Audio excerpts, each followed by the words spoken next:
is going on, everyone? This is Miles Dompier, and welcome to the 98th episode of Xbox Chaturdays. Today, I'm stoked to be joined by my good buddy and host of the Kinda Funny Xcast, the legendary SnowBikeMike. Mike, how you doing on this fine Saturday, my dude?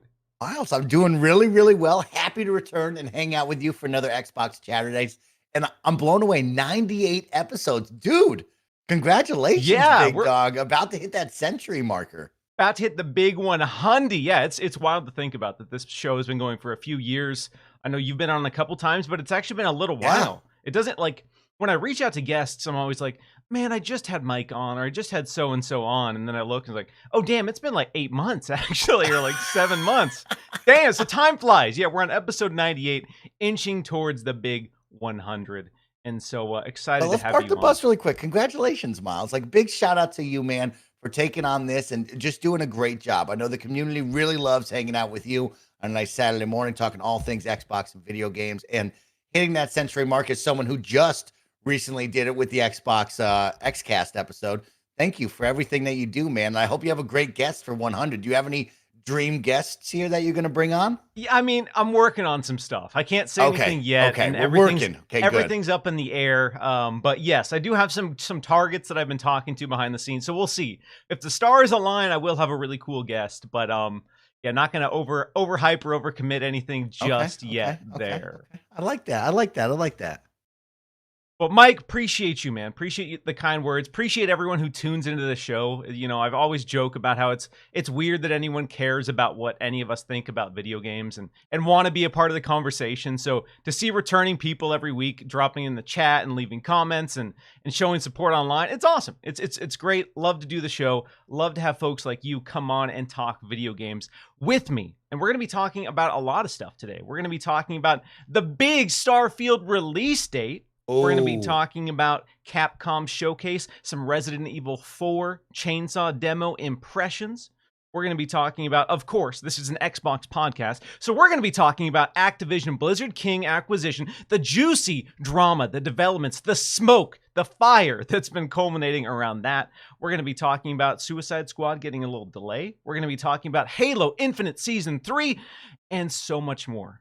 But before we get into all of that, for folks who maybe don't know, let everyone know who SnowBikeMike is and where they can find you. Miles, you know what? I'm like the yin to your yang. You know, we're brothers. We're long lost brothers that are meant to be together. Of course, I'm SnowBikeMike. I'm from Kinda Funny Games. Of course, you can catch me over there with the Xcast with my two gaming dads, Paris Lilly and Gary Whitta, where we talk all things Xbox, just like Miles and this audience does. And then, of course, you can catch me over on Kinda Funny, where we're streaming 5 days a week. So I guess I'm a streamer, podcaster, Xbox enthusiast, the guy who just, wants to bring some enthusiasm and fun to your day. And what I like doing is celebrating others' enthusiasm. I'm really excited to hear what Miles is high and excited about on right now, and what also he's a little critical on. That's my favorite part about talking video games with you. We're going to have some fun. There's a lot of fun stuff to talk about. There's going to be some critical stuff to discuss as well. But yes, love you. We always have a good time. You always bring the energy. So there's going to be a lot of fun stuff to dive into. Before we get into the show proper today, some quick housekeeping. If you haven't joined or if you haven't heard, Xbox Chaturdays now has a little Discord channel. So if you want to keep the conversation going after the show, pop in there. There's a link in the description.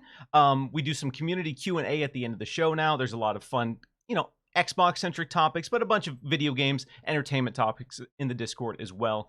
Some shout-outs to our channel members. We got Derek Griffin-Jones, Patrick, V. Simcoe, Synodex, Anthony, Nick W., Assassin, and some extra special shout-outs to our producers, Hargeet Chani and Mr. Joanna Dark. The legends, the keeper of the Chaturdays lore. Two great people right there. I see them on all the Xbox content, man. Shout out to both of them. Yeah, and shout out to Yodani as well, who's a legend, modding like a boss, joining us pretty much every single Saturday to keep out the riffraff, keep the chat flowing. Oh, and Mike, let's dive straight into the show today, because there's something I need to talk about that happened this week. Let's do it. And that is the new Kentucky Fried Chicken Double Down cross promotion between Diablo 4 and KFC. So basically, if you're unaware, you can go to KFC. Or no, you have to order online. If you order a Kentucky Fried Chicken Double Down Sandwich online by March 18th. You get early access to the Diablo 4 beta. Mike, I have two important questions here for you. Lay it on me. Will you be ordering this sandwich to get early access to the beta? And have you had this sandwich in the past? Because this isn't the first time that KFC has unleashed this monstrosity upon the world. Once that was gone, I stopped going. But I'm also a sucker for food gimmicks. So anytime there's like an extra spicy burger at Arby's or a stupid deep fried chicken chalupa at Taco, I'm there, all right? The reason this exists is because people like me exist. I'm part of the problem here. So I've had the Double Down in the past. When they first unveiled the Double Down, which if you're watching the live show, there's a vintage commercial of the when they first introduced the Double Down, I had it. And it is vile. It is a disgusting, fun little crossover happening this week. This is going to be a very Capcom-centric show because Capcom has they dropped a lot of information this week. They had their Capcom showcase on Thursday, which gave us looks into Resident Evil 4, Exoprimal, Mega Man Battle Network Legacy Collection, and a bunch of other Capcom-centric announcements. So we're going to be covering a few of the bigger ones here today. First up is the biggest piece of this, and that was Resident Evil 4 and the Chainsaw demo. So at the very end of the showcase, they announced that, bam, you can play Resident Evil 4 demo right now. A nice little shadow drop for this beta, and it is a little slice of the intro of the game. Some fun nods to history. When Resident Evil 4 was a GameCube exclusive back in the day, if you pre-ordered the game, they gave you a demo disc. And the slice of that demo disc is pretty much the same slice of this demo here. So it's kind of a fun little nod to the past. So Mike, have you dove into the Chainsaw demo? And I guess let's start with, are you a big Resident Evil 4 fan? Yeah. Let's rewind time here because actually, Miles, I've said this many times before. My Resident Evil journey actually started with 5. So when I first picked up Resident Evil, it was 5, 6, 7, 8. And then, of course, I got lucky with the Resident Evil 2 and 3 remakes, which were really, really great. So like 5 and the movies were my introduction into Resident Evil. So I've never played 4. I've heard all about it, of course, from fans around the world because it seems like 2 and 4 seem to be the big dogs in the series, right? Everybody talks about them all the time. And so been lucky to play 2, never have played 4. And I did jump in to the Chainsaw demo last night. And, I have some thoughts. I'm a sucker for a good demo, Miles. I think it's really dope when teams like this drop a demo just a couple of weeks ahead of the game's release because then fans can go check it out on whatever platform they like, get excited about it, and maybe even drive some pre-sales. So I love this a lot. On the flip side, kind of short, Miles. Kind of, I don't want to say I'm disappointed, but I appreciate the setup, right? Like now I know Leon S. Kennedy is back. Hey, it's 6 years after what I saw in Resident Evil 2. The dude's been on the grind. Okay, he's been working on his kicks, Miles, and I appreciate. Oh yeah, boy's been hitting the gym. Boy's been getting jacked up. Someone's teamed up with Sanji from One Piece, and this guy's just throwing feet. Okay, but I like the setup. I really, of course, the game looks beautiful, right? That's to be expected. But I was kind of a little shocked. I was looking for more of a jump scare or two out of this demo. I thought it'd be more reminiscent of Resident Evil 7 when they did the kitchen demo and kind of get the jump scare out of that one. So I will say on the scare side, which is why I go to Resident Evil, a little disappointed. On the action side, of course, it was turned up to 11. Boy, howdy was it. They ramped a lot of the action in this up. Resident Evil 4 was it's a beloved game. A lot of people consider it one of the greatest of all time, but for Resident Evil fans at the time, and in hindsight, it's kind of a polarizing game in some ways because it's when they started leaning into the action more than they were leaning into the horror. So Resident Evil 4, while it kept its horror roots in a lot of ways, ramped up the action compared to Resident Evil 2 and 3 in huge ways. Transformative change to the overall gameplay of this. And while you get sick stuff like roundhouse kicks and pile drivers, some would argue that takes away from the horror. When you're roundhouse kicking someone's head off, it's less scary, I think, generally speaking. So I do understand the criticism about the scares here.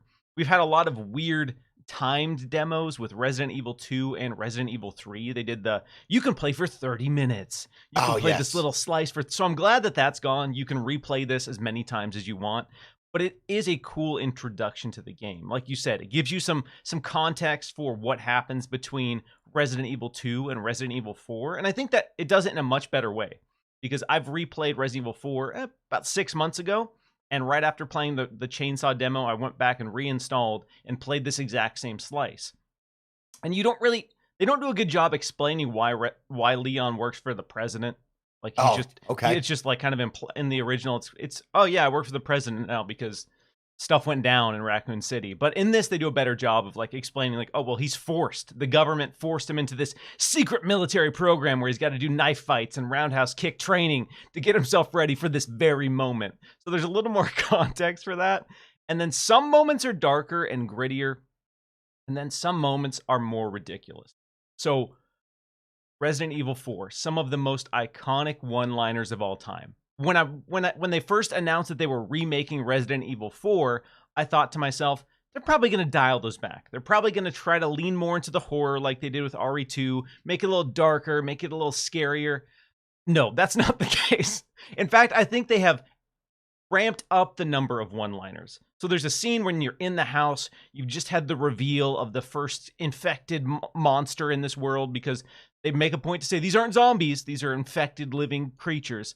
So you're in the house, there's the tension, you're fighting one, you get up to the stairs, you lock yourself in the room, one uses an axe, cuts through the door, pops in, there's a whole swarm of them, you're surrounded, and then Leon says, I'll just see myself out, and does a barrel flip out of the window. And you're like, okay, man, all right, love that. And then you have the big moment when all of the villagers come and swarm you. You see your dead partner. You're running around, you're trying to survive this onslaught, and there's a cow. You saw this in one of the trailers. There's a cow in a barn, and there's a lantern hanging above the cow. So Leon, being the complete sociopath that he is in this world, he lights the cow on fire, shoots the lantern down, the lantern hits the cow, in a frenzy, on fire, burning alive, runs out and charges into people, and Leon Kennedy says, bill me for the repairs. It's like, my God. So it's beautiful. It's beautiful. It's nonsense, and they are definitely not taking this remake seriously in terms of changing the tone. They are keeping the tone very much what you know and love about Resident Evil 4. So I'm excited for folks like you to dive in for the very first time who've never played the original, and I'm really excited to see what the differences are. First thing is that the game feels so much better. The game, I went back immediately after played the original, and it's playable, don't get me wrong. But when this was first revealed, a lot of people were online saying, why are they bothering? Resident Evil 4 still holds up really well. There's no point in doing a remake. And I would say from a gameplay perspective, yeah, there's a huge difference between the original and this. So automatically, just everything feels so much better. So I'm curious to see, if your first introduction was Resident Evil 5, are you hoping then that after this Resident Evil 4 remake ships that they go in and remake 5? Oh, absolutely not, Miles. No, I never want to play Resident Evil 5 ever again. I think people dunk on 6, I believe, is where we go. And like some people are positive on 5, but like 5 and 6 for me was like, ooh, this is really bad. Like I didn't know this is what we were doing. Sure, the action was good, but like it wasn't scary like I wanted it. And then 7 came, and I'm like, oh, okay, this is why I'm here, right? Like it's always been fun. So no, I don't want them to go back to 5 at all. I'm actually really pleased. Miles, you and I, with all the years we've been gaming and all the remakes and remasters we've always dreamt of, I am happy to see Resident Evil fans get their due, right? Like 2, 3, 4, 5 is still, I don't want to say quote unquote new, but like still playable. And like you look at the catalog, it's like, man, all of those games now were like ready to rock and roll for anyone at any time on any system you can go have fun with, which is pretty rad to say, I love hearing that your first introduction was 5, and I love that you felt that Resident Evil 5 was a terrible game, because you're diving into this legendary franchise that so many people have revered and talked about for years, and you're like, yeah, let's see what this is about. Let's see what this action's about. You dive in, you're like, yo, this is it. This is what the hype's been.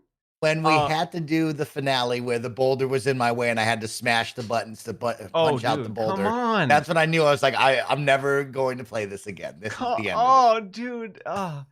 Resident Evil 5. I'm torn. Resident Evil 5, in some ways, is a bad Resident Evil game, but it's such a good co-op game. It's so much fun, and I'm nostalgic for that era. So now I'm kind of bummed that Resident Evil has moved completely away from co-op, because as Mm, much as 5 and 6 were, they had their problems for sure. They were so damn fun, and it was so good to get a buddy and play through that nonsense together. Doing the boulder punching. You have one friend mashing the boulder, then you have your other friend playing a Sheva up on the hill with a rocket launcher. yes. It's just beautiful. That is rad when you talk about that, because I do love a good co-op game, Miles. Yeah, shout out Yeah. to those co-op experiences. Shout out to the co-op. So bring it back, all right? I'm ready for it. I know some people are like, please God, leave Resident Evil 5 in the past. Me, I'm saying let's go. Keep it going, baby. But if you take away co-op in RE5, then we'll have a problem. All right. Then we're gonna have some problems. My introduction was, I remember being in Toys R Us as like a really little kid. I want to say I was probably 6 or 7. Like I was really, really young. And I remember I was torn between what was the Pikachu Tamagotchi? There was like a surfing Pikachu Tamagotchi. Oh, I forget what it amazing. was called. It was like a Yes. pedometer where you would make Pikachu surf. So I had that in my hand, and then I had Resident Evil Director's Cut for PlayStation 1 in my hand. And I was going back and forth, and I was like, do I want this little Pikachu Tamagotchi? And I was like, nah, this one looks cooler. So I remember like bringing Resident Evil Director's Cut to my mom when I was like 6 in Toys R Us, and she's like, okay, sure, you can play this. And that was my first introduction. I remember There it being is. scared out of my mind, playing it for 15 minutes at a time because I didn't want to go around any corners. Oh, Once the first zombie was revealed, that game's short, but it probably took me like months to beat because I was only playing in little slices. I would call my neighbor over to be like, because he was a little bit older, he was a teenager. So I would call him over and be like, hey, can you like play this for me? amazing, And he didn't Miles. have a PlayStation, so he's like, sick, yeah, let's go. And so I basically watched my neighbor play through Resident Evil for me because it was too scary. Oh, I love that. Yeah, that's my only downfall for Resident Evil when I look at 7 and 8, right? It's like the horror aspects of it are so good, but then at a point it just turns into the full-on action and I lose those jump scares, right? I think about the dollhouse in 8. I think about Ooh. leaving like the house setting in 7, and like after that it just drops so hard for me where it just becomes an action game, and I wish there was just another peak in horror somehow to get me back into it, because after the dollhouse for me, it was like, man, I really crashed on all of the fun and like the scare factor that I'm looking for. Yeah, Resident Evil 7, in my opinion, the first 75, 80% is like the perfect horror game. The Yes. pacing is great, the tension is great. And then, like you said, in typical Resident Evil fashion, the back end of the game kind of becomes like your over the top action game. Yeah. And there's a conflict because some people love Resident Evil 4, and that was an over the top action game pretty much the entire time. And some people who grew up playing Resident Evil 1, Resident Evil 2, they want that horror. They want the scares. And so that's been this balance. Resident Evil 7 focused on horror. Resident Evil Village focused more on action. Resident Evil 4 is going to focus more on action as well. So I'm wondering where Resident Evil 9 is going to go. If they're going to try to strike that balance again, lean more into horror, or if they're going to just say, you know what? People want the action. Boom, here you go. Resident Yeah. Evil 9, chaos, all action. Michael Bay's directing Resident Evil 9. That was Resident Evil 6 in a lot of ways. But I'm excited. So are you playing this day one then? Oh yeah, 100%. This will be day one, all the lights turned off, probably on stream, and I'll be screaming and yelling. So I'm really excited about it, Miles. Like this is a sweet treat to start the year. And we've been pretty lucky. We've had a great start to the year so far as gamers. And so yeah, this is high on the list of must plays. Yeah, buddy. Love I should hearing have that. probably played this in VR, to be honest with you. Like I Ooh. have that Meta Quest behind me. I should have played that in VR. I don't know why I didn't, but they brought that over to VR quite some time ago. I should have done that. I haven't tried it in VR, but I've heard great things about Resident Evil 4 in VR. So that is, Okay. I've bought Resident Evil 4 on GameCube, PS2, Xbox 360, Wii, Xbox One, and Switch. Oh my gosh. So I'm the problem. When people say like, why Is did this they your favorite one? It's not my favorite one. Okay. My favorite Okay. one is probably Resident Evil 2. It's probably a two-way tie between Resident Evil 2 and Resident Evil 7 on it. But I love Okay. almost every. I'm even a Resident Evil 6 sympathizer. All right, like Resident Evil 6 isn't a great game, but it's also fun. So I've played through Resident Evil 5 and 6 the most because they're co-op, but I also understand they're not the best. But I don't hate them. I don't hate them. Okay. But I'm a 2 and Village guy, I'm gonna say. yeah, I'm a 2 and Village guy. The back half of 7 really burned me. I wasn't happy with the back half of 7. yeah. Once you get to the boat, that game kind The of falls boat. apart. Ooh, big drop off. Big drop off. Yeah, and it sucks because you're riding a high up until the point you're like, oh my god, they're doing it, they're doing it, and then they stop doing it pretty hard, pretty fast, and then you spend 2 hours going, what, what happened here? All right, quick shout out to all the amazing people joining us live. I see Hargeet Chani in the chat. I see Infinite Umbra. I see Monkey vs. Tramps, Cryptopsy, Assassin. So many amazing returning faces. If you are new, we are live every Saturday at 10 a.m. Pacific time, 1 p.m. Eastern time. If you're digging the show, hit that like button, share it out. We have a lot of video game stuff to talk about. Next up in this Capcom showcase, Exoprimal, which has been a game that started with a trailer that many people believed was going to be Dino Crisis Remake, baby. Dino Crisis Reboot. And then they quickly shifted to, oh no, this is like Earth Defense Force meets Overwatch. Okay, this definitely isn't Dino Crisis. And since then, there's been a divide, I think, amongst community members. The hardcore who want Dino Crisis, and then the people who look at this and say, well, this just looks like dumb fun. And so we got the release date. It is now coming on July 16th. And it is launching day 1 in Xbox Game Pass. So if you're unaware of what Exoprimal is, it's a PvPvE game where you basically choose a class, fight other mechs, and then fight like thousands of dinosaurs. It's literally raining dinosaurs from the sky, and you are just mowing down dinosaurs while competing in these objective-based PvP modes. Mike, have you played this? Have you been part of any of the playtesting or beta? And I have not been any part of the playtest, and I didn't even know it was PvP. I thought it was just going to be more like you said, Earth Defense Force meets maybe like a Left 4 Dead with a bunch of just dinosaurs in my way. I didn't know there was going to be other teams I was going to be competing against. Now you're selling me. Now I'm excited okay. about it. I was going to ask you where do you stand on this based on what we've seen so far? Looks like a ton of dumb fun. I don't expect this to be, a top 10 contender for Game of the Year. Maybe off the fun and enjoyment of co-op experience, it might be in my top 10 because I'm that multiplayer guy.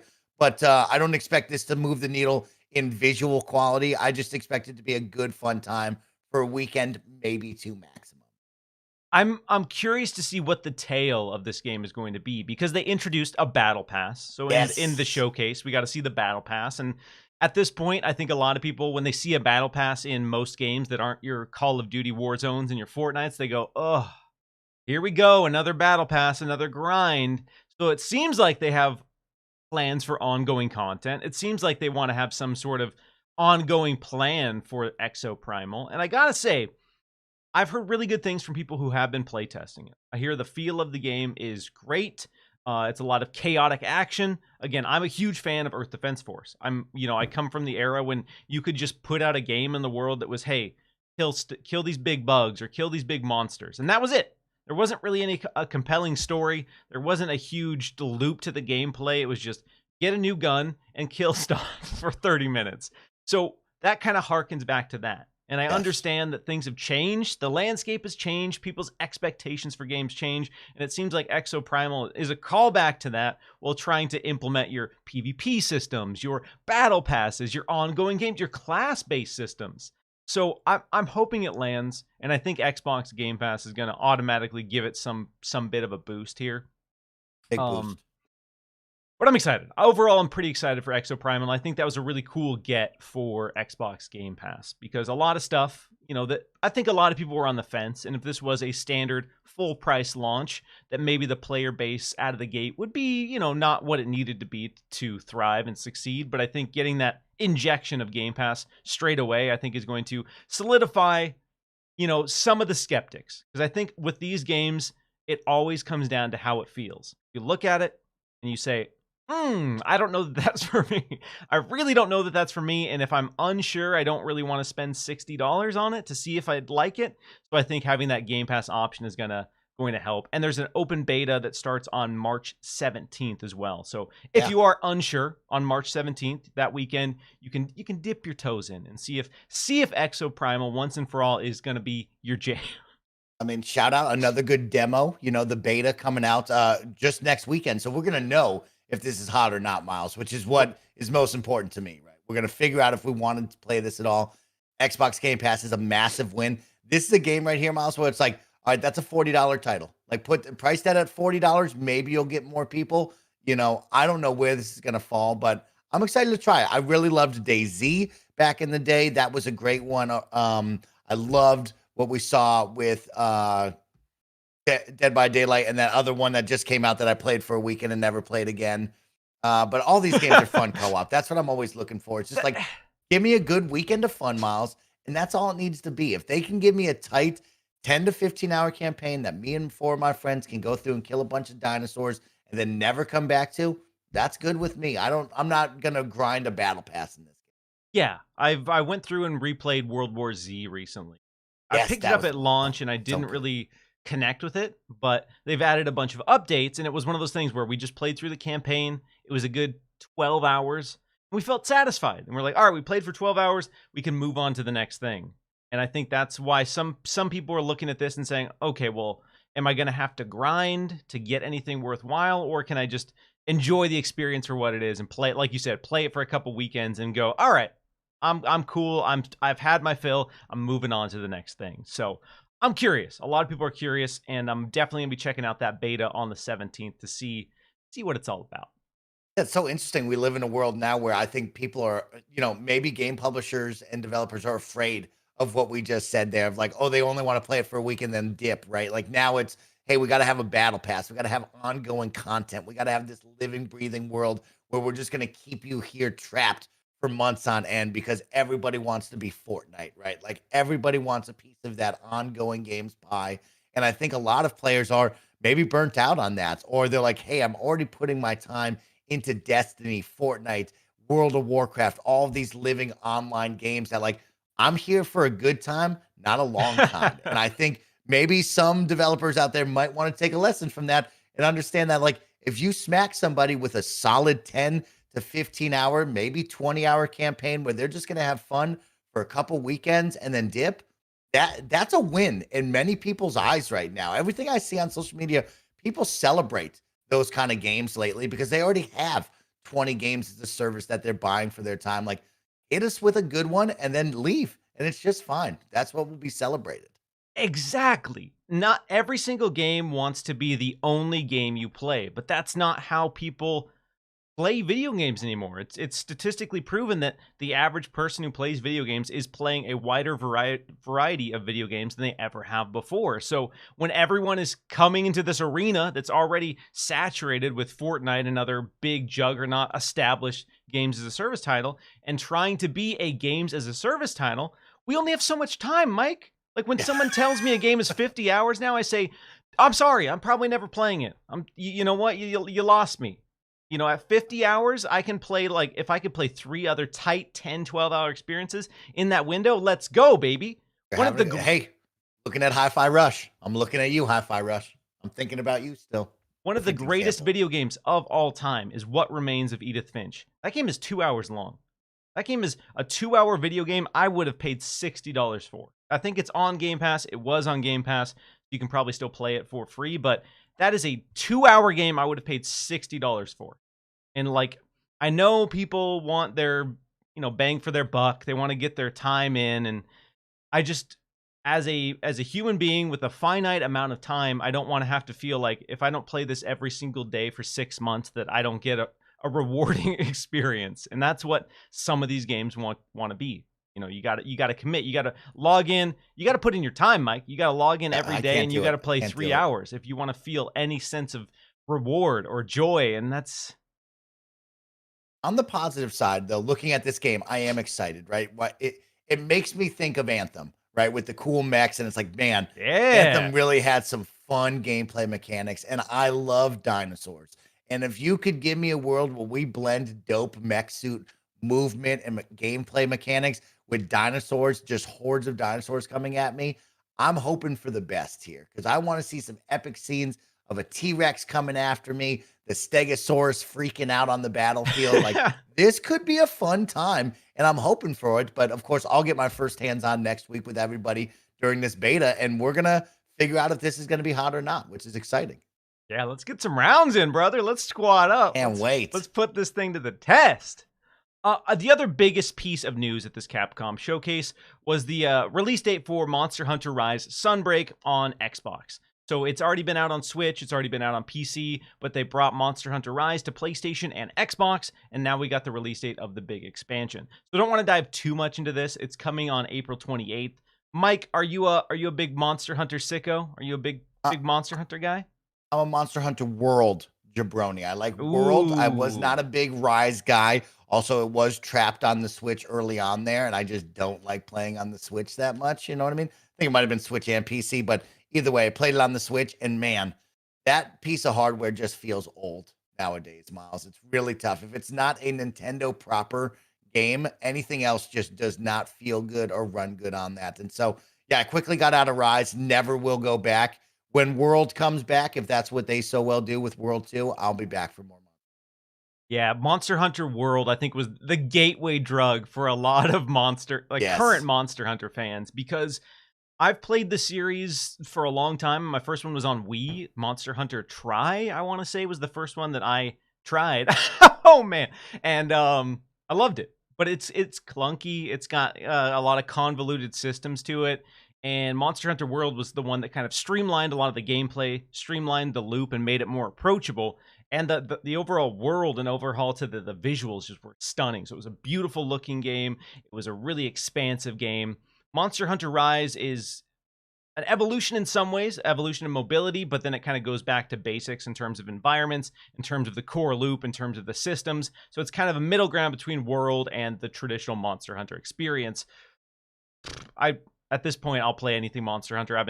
The two games I've been playing most right now are Monster Hunter Rise and Wild Hearts.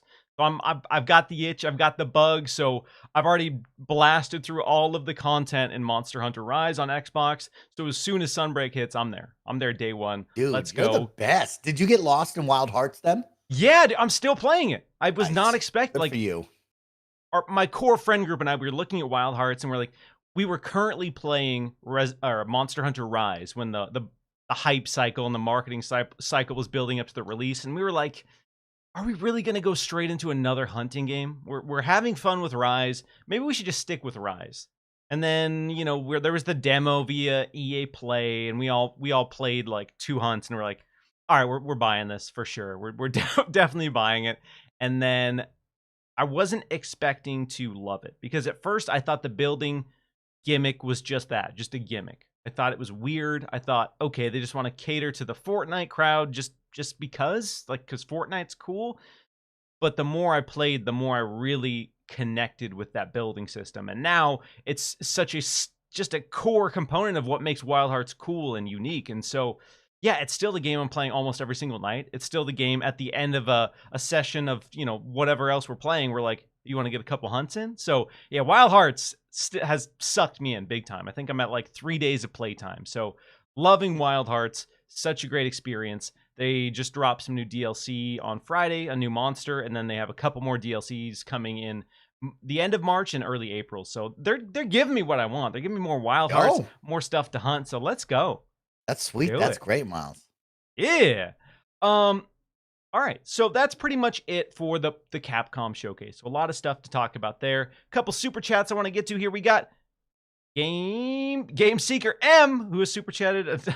Celebratory pair. Appreciate you. Appreciate the support there. Assassin says Capcom is definitely one of my favorite publishers, delivering banger after banger. But am I the only one who's sad we didn't see Pragmata or Dragon's Dogma 2? Ooh. Mike, do you remember Pragmata?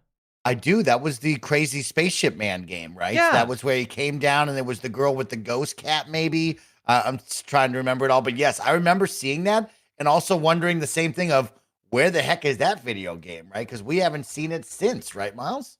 Yeah, that was lead up to PlayStation 5 and Xbox Series X console releases. We got a look at Pragmata. And we haven't heard anything since. We haven't seen anything since. So a lot of people are like, questioning where that game is, what the current state is. So I was kind of expecting some sort of update at this showcase, but yeah, it came and went. We got no update on Pragmata. I wasn't disappointed to not see Dragon's Dogma 2 as much as Okay. I love Dragon's Dogma. Like I was so amped when they confirmed that they were doing a Dragon's Dogma 2. The way that they revealed they were doing a Dragon's Dogma 2 pretty much let me know that that game is super early in development. So I wasn't expecting to see it this soon. But you can bet your sweet ass when we do see it, I'm ready, dude. I'm ready to see that world and the RE engine, and I'm ready to see what that evolution was. Because I went back and replayed Dragon's Dogma after the Elden Ring hype, after Dragon's Dogma 2 was revealed, and that game was ahead of its time, way, way ahead of its time. So shout out to Dragon's Dogma for just really innovating in the RPGs, open world RPG space, and not getting enough respect thrown on its name. Yeah, people who play it beloved it, right? There's like a lot of beloved fans out there, but other people I don't think have played it and really checked it out because it was big and meaty back then. But that and you look at Dragon Age, and it's like, yeah, give me all of that. I'm all about those two games coming back. I'm very excited. But yeah, good call out with Pragmata and of course Dragon's Dogma. It's like, where are those? And when will we get teases of that? It reminds me of Xbox with all the games that we know are coming, but then you question like, when will we see that again? When is State of Decay 3 going to show us something new, right? When will we see something from Perfect Dark? Like, yeah, a lot of these games kind of just get lost, and you sit around and you reminisce on them, but you're like, man, I don't know when I'll see that again. Exactly. So I'm excited. I'm excited to see what Pragmata is. I remember it came at that, was it a State of Play? It was some showcase that every single game, for whatever reason, was a space game. So that's kind of how I remember Pragmata. It's like, yes. It was in that Space Direct, where every single game was a weird sci-fi thriller set in space, and it kind of got lost in that wall, I think. And then with it being so quiet, a lot of people have, I think, forgotten about it. But I'm glad that they're taking their time, and I'm hopeful that when it hits, because Capcom, as Assassin has mentioned here, is releasing banger after banger. So they've set a really high bar for themselves with everything they're doing. So I think they want to make sure that they get it right. And kudos to them for taking the time to make sure that it hits. Happen. Mike, we got to talk a little bit about a game delay that happened this week. And it's a strange delay because this particular video game was just showcased like 2 weeks ago. So 2 weeks ago, we got a big gameplay deep dive in a State of Play for Suicide Squad, the co-op, 4-player co-op action shooter from Rocksteady, who hasn't had a game out since Arkham Knight in 2015. Correct me if I'm wrong. It's been a long time since we've had a Rocksteady game. So they've been spending a lot of time on this project. There's a lot of anticipation for this project, but they showed some gameplay and a lot of people weren't that high on the gameplay. So before we talk about the delay and the latest developments, how did you feel about the initial gameplay overview that we got at the State of Play? Miles, you were right. Arkham Knight 2015 on that one. Nailed it. Miles, I'm in such a mixed bag of emotions, and I'm sure I'm like very much everybody else right there. You come off of the Batman Arkham series, and you're like, man, what this team did with a single-player superhero game, it's all that in a bag of potato chips. And I hope they do it again, right? The murmur of like, maybe they'll make a Superman game, or what if they made one of your favorite superheroes? And to see them do Suicide Squad after, of course, 2 Suicide Squad movies, one really bad, one really good. Yeah. The hype for Suicide Squad for me was high, right? We're getting a whole lot of Harley Quinn.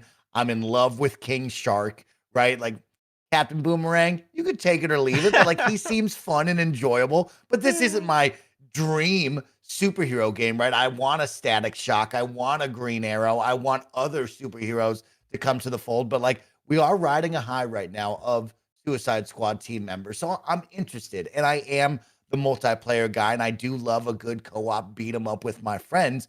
But out of this team isn't really what I wanted, right? Like I was dreaming of something else. But when you saw it, it's like, okay, this is going to be a fun, dumb time with my friends.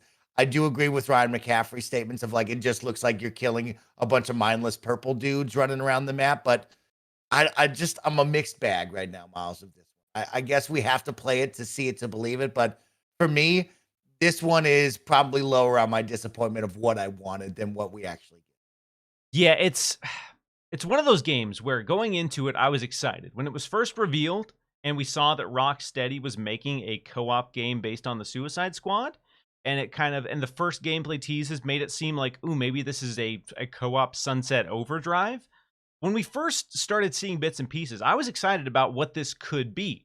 And then when we got the big gameplay deep dive, I remember going to Twitter and saying, yo, this is Crackdown 4.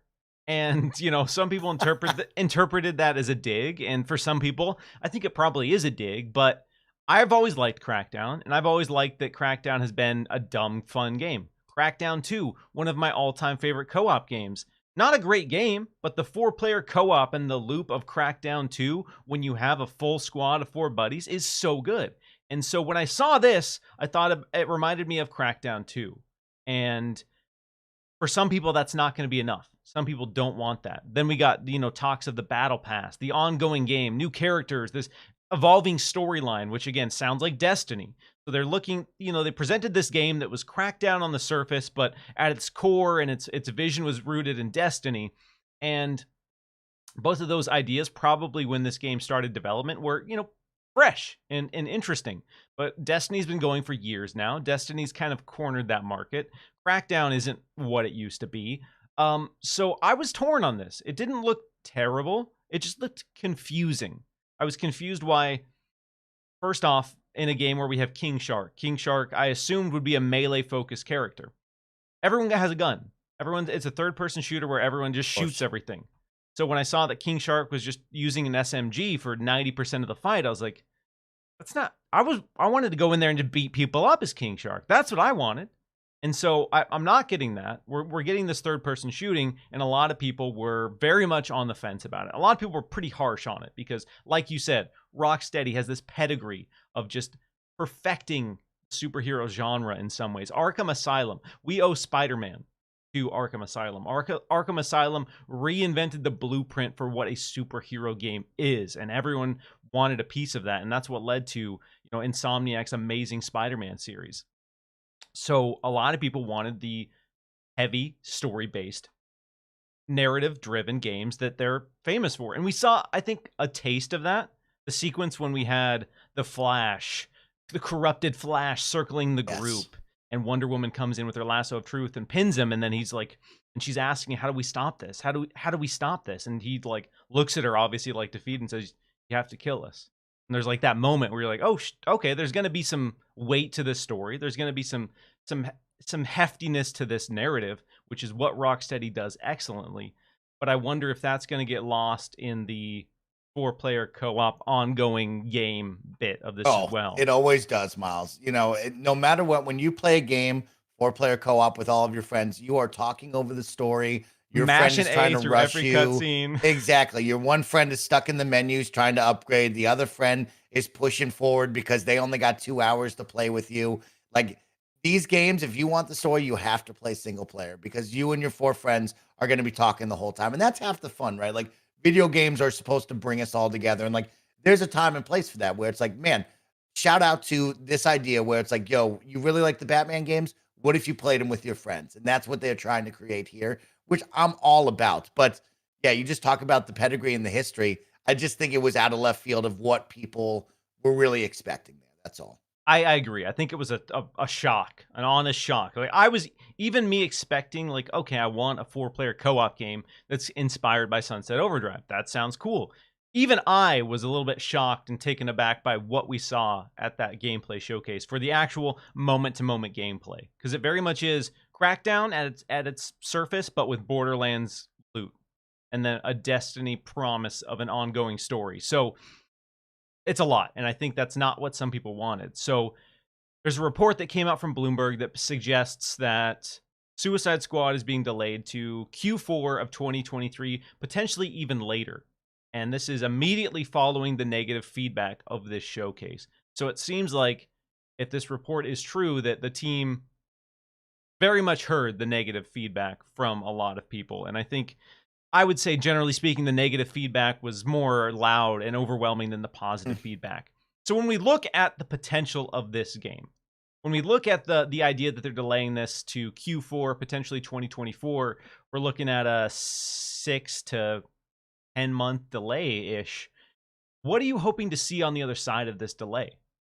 Well, reminiscent of Halo Infinite, of course, when we first saw that and the reception to that first one being lukewarm about, of course, Craig the Brute and all that jazz, and what that team did, right? And what it came out to be with that release and how pretty it was, how well the game ran. I mean, this team is not going back to the drawing board, Miles, and switching up the No. gameplay mechanics, right? Like, this is polish, and that's going to be about it. You're not changing the game formula in that amount of time. And so, what I'm looking for is a detailed world, truly and honestly, right? I'm looking for a game that runs well, that when me and my friends play, it is moving and running smoothly, right? And then on the flip side, I'm looking for good detail. I don't want a gray world that just has a bunch of purple on top of it. I want some iconic, DC world touches that I want to see out of this cool open world that we can get lost in and smile and go, hey, did you see the iceberg lounge? Or hey, did you see this? That you noticed that? Like, things that I want to have callbacks to in different DC properties that will make me smile. Stuff Yeah. like that. Because Suicide Squad as an IP has huge potential to be fun. It is very much what superheroes were founded on in terms of the early comics, and this idea that anything was possible and anything goes, and there weren't any rules or conventions for what a superhero story could be and who could be in a superhero story, who could interact with who. It tore down these walls and said anyone can interact with anyone. And what if the villains were the heroes in this scenario? And So another there's good one, Miles, as well. Maybe they're getting ahead of the content, right? yeah, Halo Infinite, another perfect example of like that team has been struggling to get ahead of the content and get on time with what we expect out of these quote unquote live service games, or a promise of, hey, we have a roadmap and we're looking to deliver. Maybe this team now feels the pressure of putting out a battle pass and saying, hey, we want it to be more than just your 20-hour experience with your friends and never come back to it. A big moment for that is content, right? Content is king on all these games. If you want to bring me back, you got to have a clear and clear roadmap. You got to have good timing and make sure that you are hitting those markers to keep me coming back. Because if it's we play this and we have a ton of fun, but you don't have anything for another 6 months, you best believe there's going to be another 20 games that are looking to take your place on my couch and all of my attention. So maybe it is a content thing where they just want to get ahead of the content. I wouldn't be mad at that either. no, because if you're going to enter the ongoing game space at this point, there's so many examples of games that have done it well. We have Fortnite, we have Sea of Thieves, we have Destiny, we have Call of Duty Warzone, the original. A lot of people are mad about Warzone 2, but for the most part, there's a lot of clear examples of how to keep people happy, how to keep people engaged with content. And so if you're going to promise an ongoing game and then ship the game and not deliver on that, like you said, people are going to move on. And the hardest thing in the world is getting people to come back, and stay and have that feeling they had at launch, to get them reconnect with the game. And speaking of that, that's a beautiful transition into our next segment, which is the launch of Halo Infinite Season 3. So as you beautifully touched on, dude, remember the launch of Halo Infinite? Remember how high we all were on that experience and how everyone was just like, Halo's back, baby. It's beautiful. It's everything I want it to be. It's the best feeling Halo game, because it is the best feeling Halo game. And there was just so much buzz around that. There was that, and then just a few months later, it seemed like everything went dark. There was this tonal shift in the way that everyone perceived and engaged with Halo Infinite. And it went from Halo Infinite's back, Halo's beautiful, I love it, to I don't want to play Halo. How could they release Halo in this state? This was a total disaster. So it was this kind of whiplash of like you said, undelivered promises that made people retroactively get upset by the launch of Halo Infinite. So there's been a lot of buzz surrounding Halo Infinite Season 3 because we went a long time between content drops. We had the 6-month seasons. The difference between Halo Infinite Season 2 and Season 3 was that 9 months? Was that even It was a even long longer? time, Miles. A long time, bro. So it's people have been jonesing, hankering for some juicy Halo content. So I know you've been diving in. Yes. I haven't had a chance to play yet. Like I said, I've been sucked into Wild Hearts. I've been sucked into everything else. Sons of the Forest. There's just been an onslaught of games, so I haven't had a chance. But I want to know, Mike, how much content is in Season 3, and how are you feeling about this offering as a Halo fan, as someone who wants Halo to shine?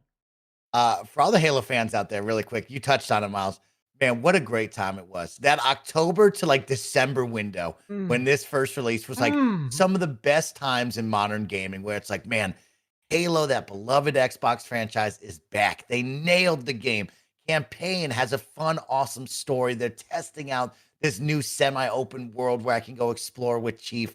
Oh man, like I love online multiplayer. They're killing the gameplay. Sure, I don't have online co-op to play with my friends for campaign, but like, man, you're on top of your game. And then just the absolute crash that no one will ever forget. But I am happy to say, Miles, that Halo is back, and it's probably the best it's been since those first 3 months after launch, right? Like, Yeah, all this is right. the biggest content update they've ever dropped, and it is solid. It is impressive, and it has brought a whole lot of fun and positive energy back to the Halo space. And so I'll go over a lot of it for you, Miles, because I can't stop right now. I've had 3 full days of just playing this since it's Yeah. lost on Tuesday, and I'm happy to go back to Halo, right? It's not where it was, right? I don't think it will ever be where it was with those first 3 months, but very few games ever make it back. Like you talked about player retention and making new players come back, right? But where we stand, 3 brand new maps from 343, and they're all very good. I'd argue that 2 out of the 3 are their best maps they've done thus far. Maybe 3 out of the 3 are the best maps they have in their That's a bold catalog, but claim. All right. 2 new arena maps. You have Chasm, which is very reminiscent of the first couple levels of Halo when you're in that Forerunner tech way down underground and you're making your way through. It is tiny, it is small. It's their smallest map yet, and it leads to a lot of engagements, a lot of fun to be had, and a lot of firefights, which I really enjoy. They have their next map, which is Cliffhanger. My first impression was like, just a little too big for 4-on-4 content. And I'll tell you what, the issue that I had at the beginning was, is this going to be another Behemoth where they have Behemoth and Launchpad that are 2 maps that are meant for arena, but they're just a little too big for 4v4 where you're Yes. not getting those firefights and engagements.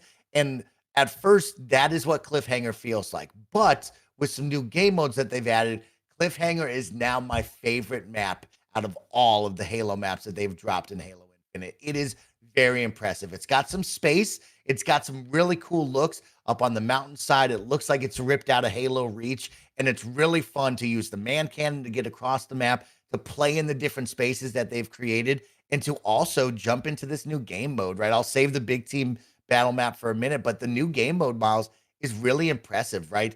I don't know what the name of it is, but I've been calling it, one second, it's Escalation Slayer. I've been calling it Team Gun Game, which is probably the easiest way to put it. Of course, you start off with rockets and you escalate all the way till the oddball skull to win it all with your team. And I thought it was really fun. Like gun game, usually a solo thing where you and I start off with one gun and we just work our way through getting kills in a free for all Slayer.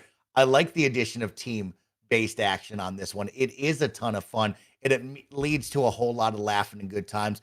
Different loadouts per gun. So you get to use that new equipment piece, the shroud screen. You get to see the new weapon, the bandit rifle. So Yeah. they've added in so much content, and it's probably the best that they've had since launch. I mean, it is the best content update that they've had, but this is the best place that Halo's been, because right now, along with the 3 new maps, the brand new piece of equipment, the new gun, of course, you have Forge really singing right now, Miles. Of course, the custom community browser is now up and live. You have Forge and the community are building a whole lot of great maps.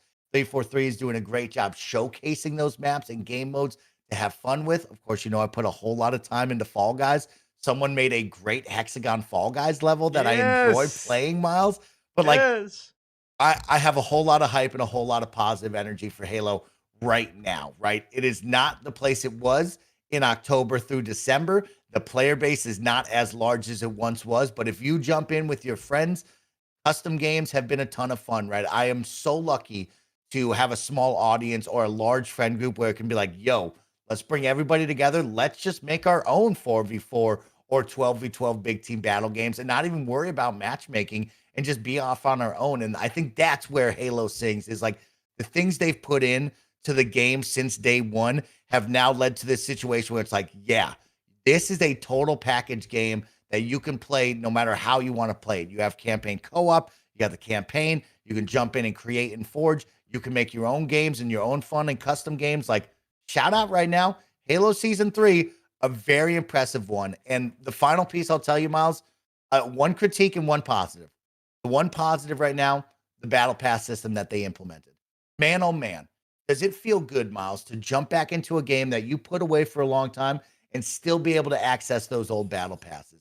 To still have that feeling of progression after so long of being like, man, instead of just one battle pass that I can work through, I have three to work through, and I can unlock all this stuff like nobody else is doing it. Where if you buy a battle pass, you now feel that timer start. You feel FOMO that kicks in. pressure to, I have to do this battle pass or else my money won't be worth it, or I'll have to never see it again, right? Like Halo figured it out where it's like, no, that's there forever. And that's a big shout out to them because nobody else in the space is doing it like that. And I am really impressed. Unfortunately, my one critique is like, still to this day, the storefront doesn't feel or look good. The flip side, and as well, the battle pass just feels like it's full of a bunch of junk, right? I think Halo got way too overcomplicated. Like, I know we all love the cores and we love everything that you can do with the different Spartan cores, but like, it's just so much. It feels bloated, Miles, where it's like there's 7 different cores. Everything has 20 different attachments. Now the battle pass, one level is one shoulder pad. The next level is the other shoulder pad. Oh, I get one knee pad or the other knee pad. Like it just kind of feels like it's too much and also doesn't feel worth my time, right? I look at the battle pass and I'm like, oh, so at level 37, I get, a cool, like a chest piece. And then the next one is one shoulder pad. Like I just don't like the storefront or battle pass. I think they got to really figure that out. But other than that, when it comes to gameplay and content, they're nailing it right now. And I'm really impressed with where we stand. I love hearing that because for so long, so many people have been down on Halo, and a lot of people in the community have been disappointed or frustrated that so many people are critical of Halo. And a lot of Halo fans are, disappointed about the state of the game and disappointed by how people are talking about Halo Infinite. And a lot of people had high hopes with season 2, and they said, okay, it's going to be 6 months in between the first season and season 2, but hopefully that means they're going to come out with a strong content output. And it's going to be a nice, it's going to be worth the wait. And we all know it wasn't. Season 2 was not anything to write home about. It was not an exciting moment for Halo Infinite. And so a lot of people going into season 3, while there was some excitement, I think there was some skepticism that said, okay, well, we've waited before and it didn't pay off. But everyone I've talked to who's been playing it and everyone I've seen talk about it on social media has been so excited about the new maps, the new modes, the new guns, all of the key core content that they've added. Forge, like you said, is thriving. I'm seeing so many great videos online of just great, amazing custom maps. The Toy Story Toy Room, infamously, is one of my favorite ones to watch people play on. And so there's so much amazing community content as well that's going to keep people engaged and keep people invested in the experience. So it's amazing to hear a lot of glowing praise about Halo. It's amazing to see that Halo is pulling people back in, getting people reinvested in the experience. I do absolutely agree when it comes to the battle pass customization. Dog, I don't want to earn each shoulder pad individually. Yeah. That is such a bloated waste of time. And there are still moments, throughout Halo where it just feels like this is just unnecessary. It feels like you're arbitrarily holding back content just to make me grind more. And like you said, that's a problem. They've struggled with reward in the past. That was one of the biggest complaints at launch is this does not feel rewarding to play. Gameplay is fun, but when it comes to unlocks, the battle pass, progression, it does not feel rewarding to play Halo Infinite. So do you think it feels better, or do you still think that while they've, adjusted the way that the battle pass works, that it still feels like you don't really care about what you're getting? Yeah, it does feel better, Miles, because they've now added match XP. Right, that was the big thing way at the beginning of like, really the only way that I progress is completing challenges, right? And that was a big system that they wanted to try, and you got to give teams shout outs for trying, right? I understand they wanted to try something new. Maybe they saw it out in the future and they're like, this could be it. But we all knew we wanted match XP, and I am glad that they've shifted back to that where it is a balance of match XP and still bonus rewards for challenge completion, right? But it is that reward, right? Like, I feel like I'm progressing and being rewarded for my time with the match XP and that, but it comes down to what am I getting off of that? And I just think the items that they're offering me aren't maybe speaking to me. Maybe they speak to a different audience, but like they're not speaking to me and they're not making me feel like my time is well worth it to the point where I'm just playing now. I don't really even look at the battle pass. I don't care what I'm unlocking. I've dialed in my Spartan look, and that's just how it's going to be until you can wow me with something else. But as of right now, it doesn't feel like I need to, focus on the battle pass or worry about that. It's just come down to the gameplay. It's like, am I having fun? Heck yeah, I am. Okay, you've earned some of my time because I'm having a good time. That's Yeah. where I kind of stand with it. And I think for most of us, that's the most important thing, is having that loop, the gameplay loop that keeps you coming back, regardless Yeah. of the progression. And I know people's expectations have changed. And for some people, having a compelling battle pass is a reason to play a game. And if the battle pass isn't there, or if the progression isn't there, they're just going to play something else. But it is nice to hear that the core gameplay loop is there. The core gameplay loop is evolving and keeping you coming back. And do you see yourself continuing to revisit Halo Infinite Season 3, or was this I'm excited about this new drop, I'm going to play what's there and then move on? Yeah, it's so interesting, Miles, right? Because I brought up 3 maps, and I've been the one who's really been beating the drums on, like, they didn't deliver enough maps at the beginning. They have Mhm. never delivered enough maps right off the bat. And I still think that 3 maps is still content light in a game where, you're going to put this out and people are going to play it all the time. Yeah. 3 maps just isn't enough to wow people, especially when it's split between Big Team Battle and Slayer, right? This isn't just one game that only uses all the maps across all the boards.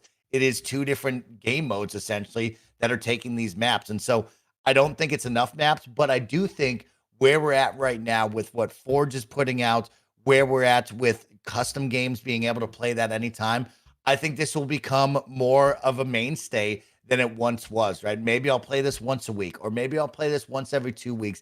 At least I now have a positive attitude of, hey, I'm willing to return to Halo, because before this launch, there was no way you were going to pull me back to Halo. I laughed at the idea of even spending one night playing Halo, because we've been there, done that, right? At least there's something new and fresh.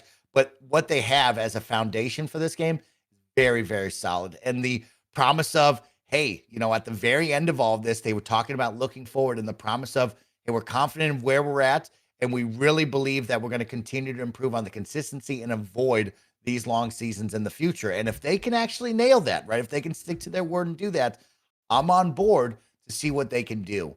Also, Miles, I am a little sad about where we stand right now with the narrative, right? Like, shout out to Big Joe and the team.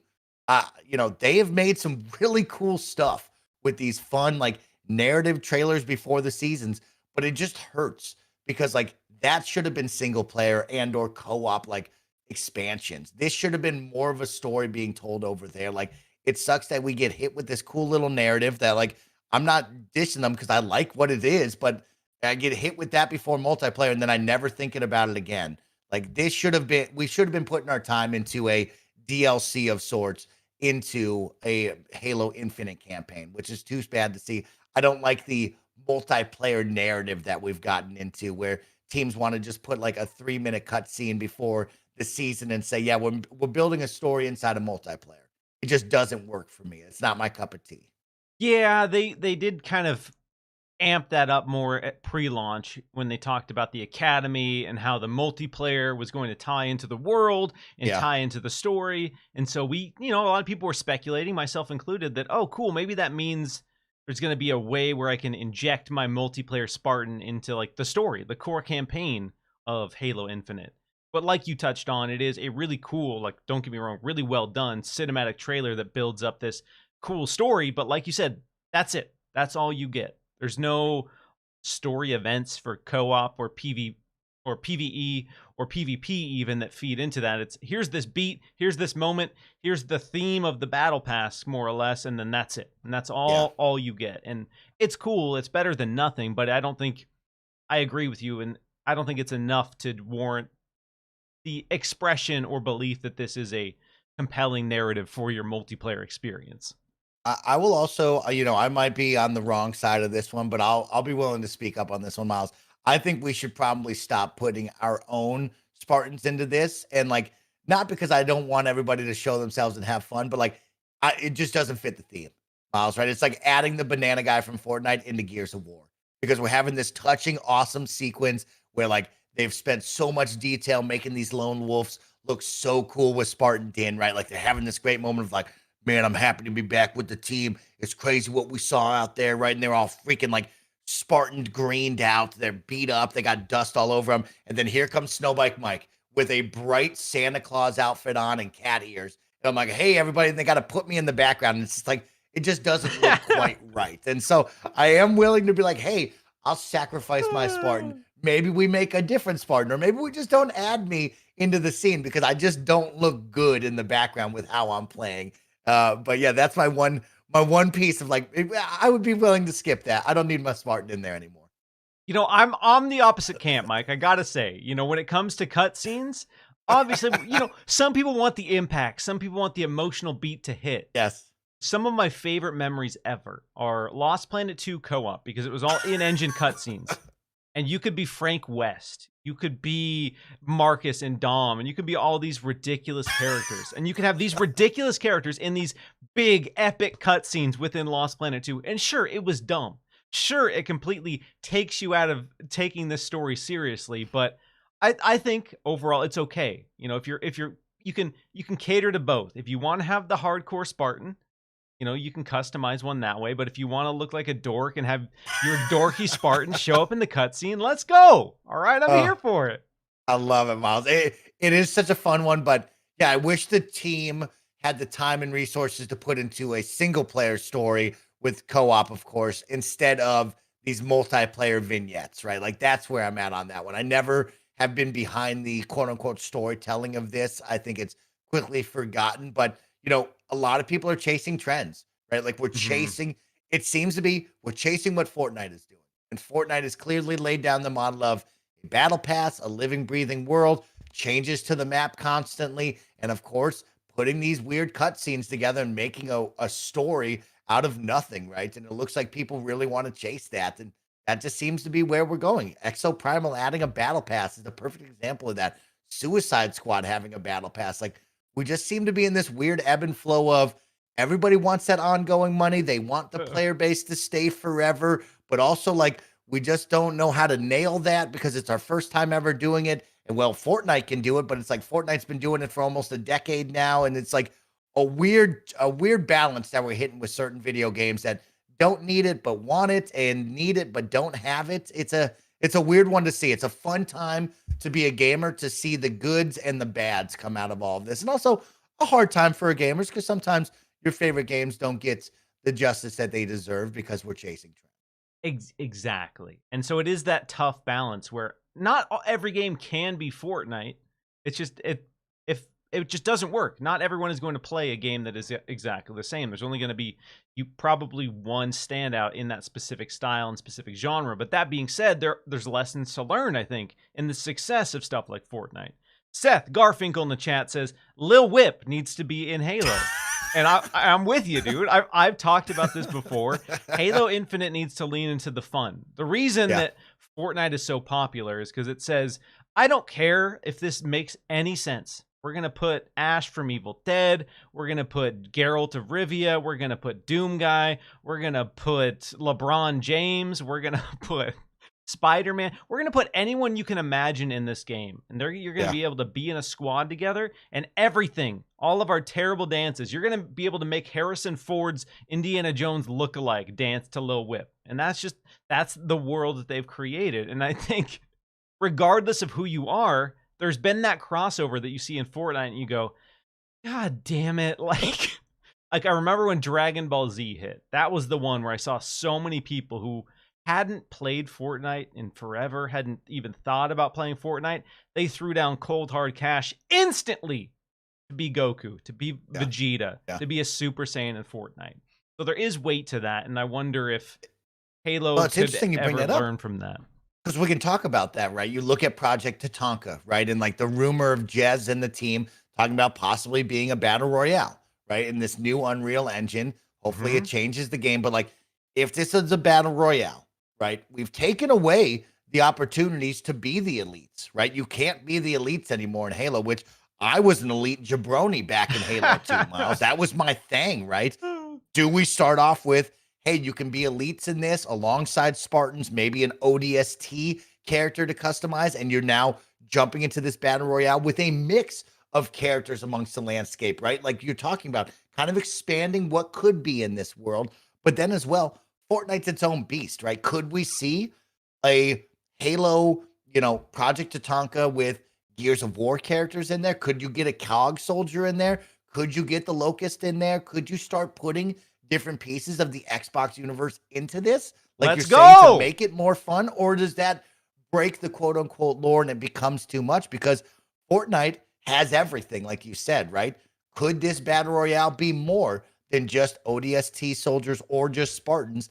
Maybe we start to bring it out and start to expand that, because I think that could be fun if you saw General Ram and 3 ODST soldiers on your left hand side. Then over on the far side, you see, Joanna Dark over on that side, maybe Jago from freaking Killer Instinct, and you're Yes. just having fun. Yeah, But, dude. does that break it? I don't know, Miles. It's an interesting beast because you have a perfect opportunity right now with Project Tatanka, but I think they'll play it safe and it will only be either Spartans or ODST soldiers. But like, you have a game here, Miles, that could possibly be that if you really wanted it.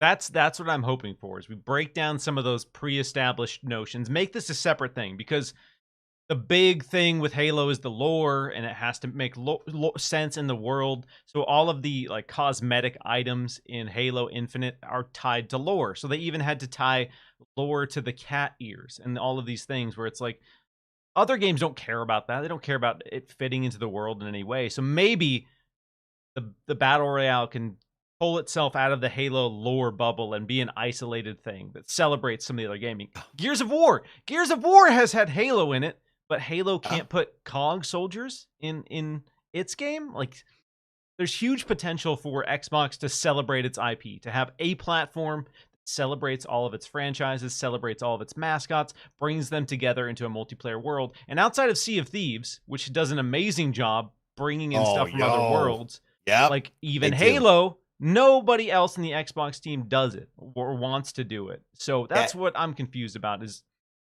Project Tatanka could be that. There's so much history, and you're the flagship, and it's funny, I say flagship, but then like you look at Gears, like you just brought up, and they did it, and they're the flagship. But like at the same time, it's like Halo is this beast where it's like, you don't touch that. You know what I mean? Don't mess with what's inside of that. Don't play around with it. Don't stretch too far. Like, people want to see Chief. They want to see the Spartans. They want to see the Covenant. They want to see what they believe in this world. They don't want to expand upon that. But you and I've talked about it before.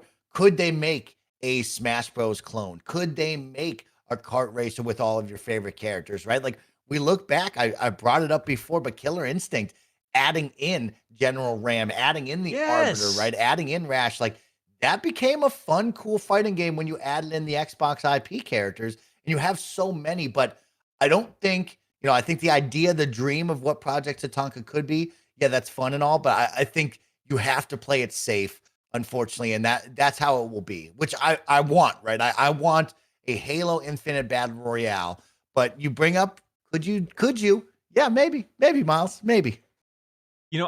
Maybe this is too radical. Maybe I'm too out there. Maybe I'm, I'm speaking out of line here, but I think they should just break a lot of conventions with this battle royale. Make it third person, because we talk about if they're going to lean into the skins and the cosmetics, if they decide to go that route, you want to be able to see that, and you want to be able to celebrate that. And if it's in first person, some people don't care, they don't engage with it. So I would love to see them find a way, because obviously some Halo fans are going to need first person. I want to see them find a way for it to be played in either first or third person. So if you want the skins, if you want the cosmetics, you can celebrate those and you can embrace those. Because I think, just generally speaking, for the popularity of Halo, no matter where you stand on Halo and the lore fans and the hardcore Halo fans, if Halo was third person, more people would play it.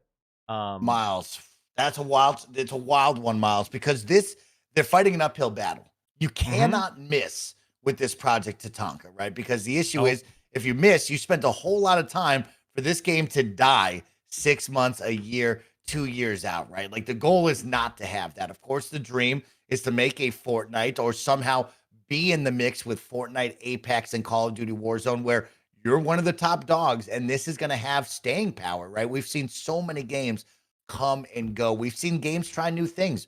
Rumbleverse, we're looking at you, right? Knockout City brought something fun into the Team Arena game, right? Like, these games are fun and different, but they quickly die on the vine because people circle back to what they know and what they love. And Halo has a great established franchise. Halo clearly showed with Halo Infinite during that first 3 months that the gameplay is there and it's super dope, right, Miles? Yeah. But you Yeah. can't miss when it comes into this genre because I could count way too many battle royales that have come and quickly gone.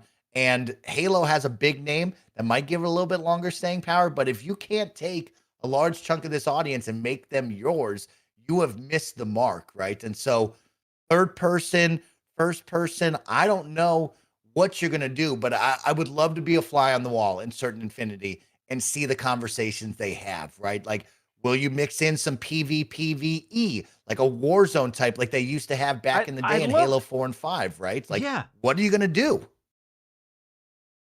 That's the burning question because, like you said, A if you're big going to question. if you're going to step into the Thunderdome, let's be real, with Apex Legends, Yep. with Fortnite, with Call of Duty Warzone, it's not even a matter of being as good. Like, if you're going to pull people away in this space, you need to be notably better. You need to have a game and a package that comes out of the gate and people say, damn, like, I don't care how invested I am into Warzone. I don't care how invested I am into Fortnite. I want to play this because it does something different. It feels good to play. The loop is there. The experience is something that I haven't had before, because it's not enough to be like, well, let's just do the shrinking bubble and 100 players in an arena with the Halo skins and the vehicles. I'd play that. I would play that in a heartbeat. I love Halo. I think Halo vehicles are some of the best in the industry when it comes to their versatility in a map, and you blow that up to a huge scale. I think there's an incredible potential there. But for the people who don't already love Halo, I don't think that's enough. And there probably are some hot and heavy conversations at certain Infinity and 343 Industries and Xbox about, okay, if we're going to do this, especially after Halo Infinite's kind of faltering roadmap, if we're going to do it, we need to make sure that this thing does hit and this thing is something that is worthwhile in the space. Otherwise, we shouldn't bother. And that's how I feel. If you're not going to really commit to this thing and put out a package that, I'm not even exaggerating, is better than the competition, then don't. It's there's too much competition in the space to put out a good game.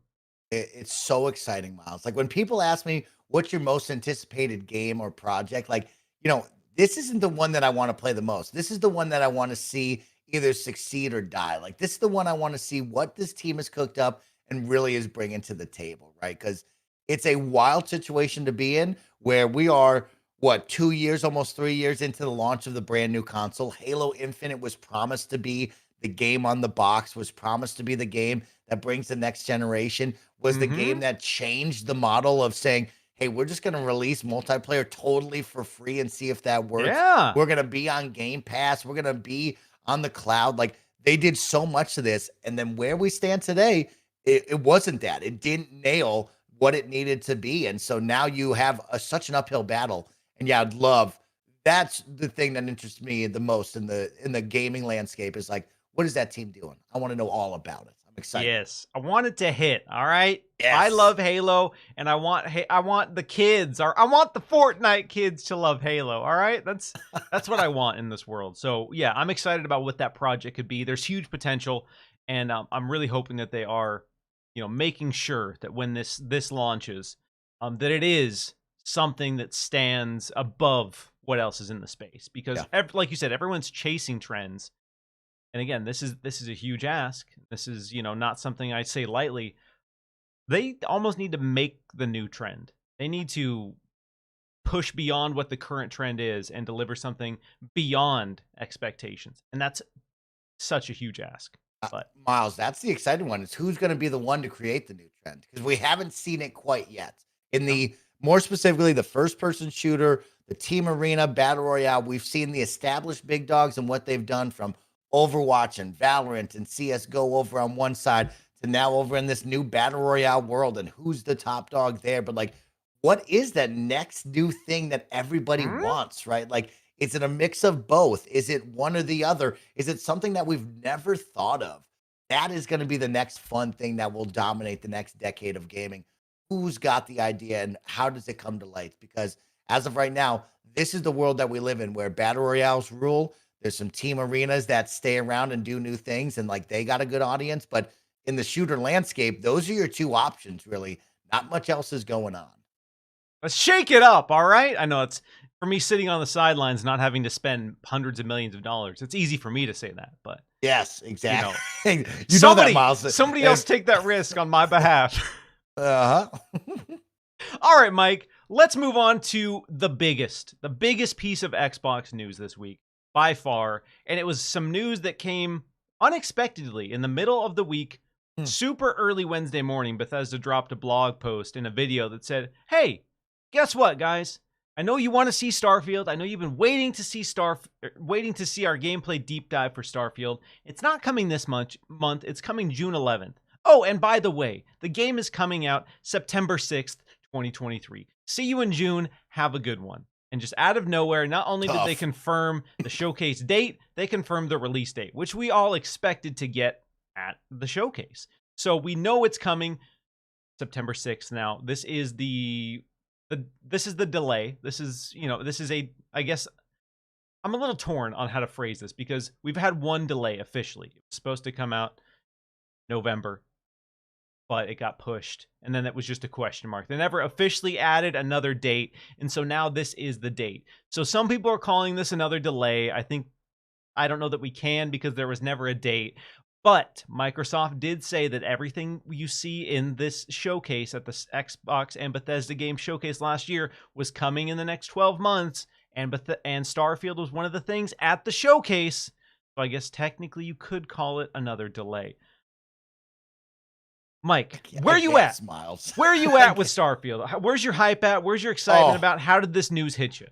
It's through the roof, Miles. I'm so excited, and I'm really happy to know that Todd and the team are going to have a big deep dive for us in just mere months, right? That's 3 months away, coming into June for the big summer showcase. And then after that, we're looking into that fall and winter months of, hey, we're going to be playing the game in September. And I'm excited about that because I set expectations, very quickly for myself after they announced that they weren't going to hit that first November date, right? When I knew that, I was like, I looked at the XCast crew and I said, that team's going to take a year, right? Like, I'll see that back in November 2023.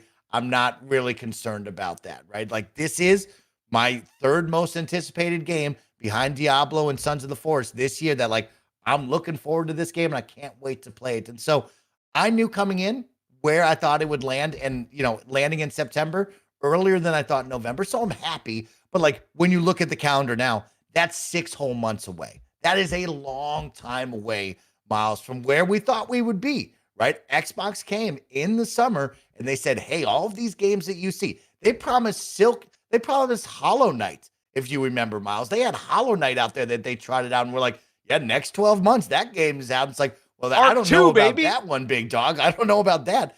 And so they said, hey, this game is going to be out in the next 12 months.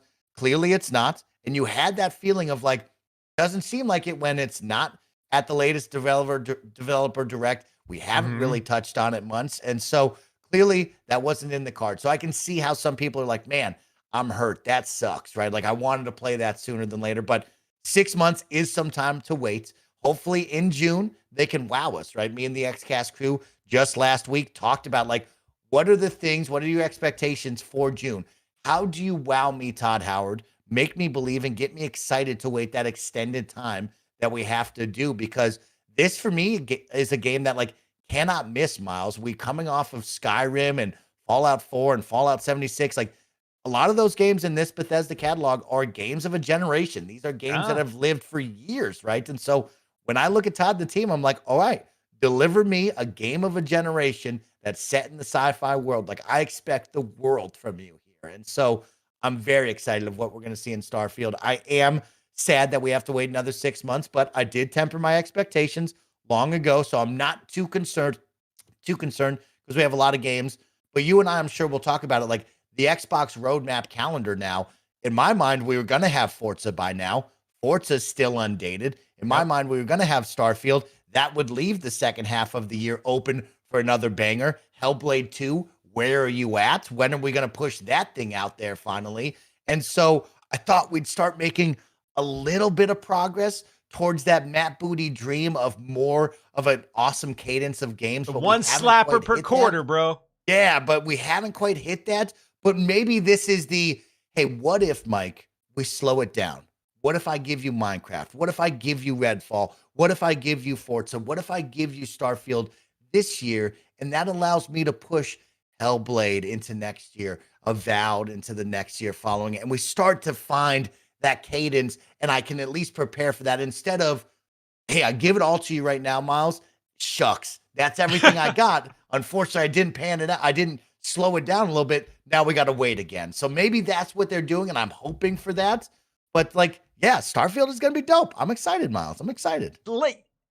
It's a new Bethesda IP. So I think regardless of where you stand on like being a hardcore Xbox fan, hardcore PlayStation fan, exclusivity, blah, blah, blah, I think it's just exciting that Bethesda is putting out a new IP. Generally speaking, they have such a pedigree for creating immersive RPGs that people love. Skyrim, Fallout 3 and 4 are people's favorite games of all time. People's favorite games, and that's not something that people say lightly. There's a lot of competition in the space. There's a lot of amazing, groundbreaking, genre-defying video games that have come out in our lifetimes, but people consistently point to Bethesda games as their favorites ever, and that has a lot of weight, and I think that's why people have been so eager and antsy to get more info on Starfield and to know when they're playing it. So when they did the 12-month thing at the last showcase, I publicly said, I think, based on the fact that they were so light in 2022, I understand why they did it. From a marketing perspective, they had to come out and message that we have games coming, and there are games coming soon. And so that was the reason. And obviously, they're not hitting that with Forza. They're not going to be hitting that with Starfield. And so that's made some people frustrated and disappointed in the messaging of Xbox. And I think it's fair to be disappointed in that messaging. Obviously, Xbox did that for marketing purposes. And marketing doesn't always align with the reality of game development. And that's just, unfortunately, the nature of the beast. And so Xbox made a marketing call to say, we're going to say everything here is targeting the next 12 months. I never said for sure all of these things have release dates, and we didn't get release dates. And then as we got closer to the end of the year, as we got closer to the start of this year, and we still hadn't seen Starfield, we still hadn't really gotten any sort of update on what Starfield was looking like. But then we'd see kind of vague promises reiterating, yeah, it's coming in the first half, or you had people speculating that it might hit June. And my mentality was, if it's hitting June at this point, it is going to be the last day, the last possible day of June. And they're only doing that purely out of obligation. They're only doing that purely to deliver on that marketing promise. And I publicly said this before. I don't care, what the marketing promise is. I don't care how it was messaged originally. A game should not come out on an arbitrary date. And Xbox, as a massive publisher with a lot of resources, they don't need to adhere to those arbitrary dates. So when we got the first Starfield release date, 11/11/22, my initial thought was, damn, they're giving themselves plenty of time. They announced this release date like a year ahead. This game must be close to being done, and they're going to spend this entire next year polishing, getting things done and tightened up.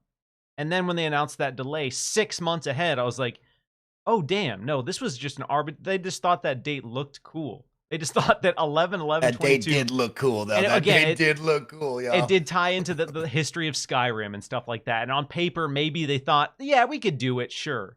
But if you're going to be bold enough to come out and give us that date a year ahead of time, you better know damn sure that game is shipping. And we're seeing more and more teams having to hit these arbitrary dates. And again, I speak on this behalf because I'm not the one personally investing the money, so I don't have that financial risk, and I understand we have to balance the art and the business of game development, as boring as that is. For me as a player, for me as a creative, hearing the balance of business and art, it's not exciting. It's not exciting to say, okay, well, we have this corporate deadline we have this hit, we have this quarterly fiscal target, we have these budgets to adhere to, and that's why this game's coming out this day. That's why this game is coming out in this state, is because we just have to get it out the door. And most games, really, it gets to that point where they say, all right, we cannot give you more time. The game just has to come out in whatever state it is. And that's always a bummer to hear. So I didn't want Starfield to come out on the last possible day of June, just so Xbox could say, we did it, guys. We gave you this game in the 12 months. Don't be mad at us.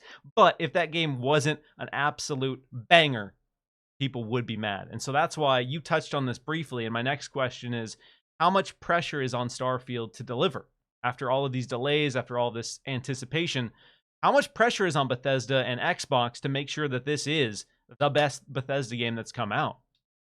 And I'm sure there's a ton. Like in reality, there's a ton, right? You've chosen a new genre, a new IP to come out with after 25 years of being a studio. It's a big deal, right, Miles? Yeah. But like at the same time, is there pressure? Because all we're looking for is just a Fallout and or Skyrim in space. And you've clearly done that. So like on the ground level, the basic level, all we're doing is expecting Skyrim in space. And if you can deliver that, Todd Howard has said good those job. exact words. Right? Like that. This is just Skyrim in space. Okay, that's really what we're expecting. So, like, is there massive pressure for that? Probably not. They've been there, done that. But the pressure is, of course, with any game and any franchise that we beloved, like publishers and developers, like we see here, is how do you evolve? How do you continue to grow? Right? Like, especially after Fallout 76. Yeah, Fallout 76 today is a much better place than day one, but people only remember day one, right? And so we come back and we know Skyrim day one was very tough. A lot of people have a ton of bugs. They were mad about their saves not really being what they were supposed to be. Now you look at it and go, okay, can we tighten up the bugs a little bit?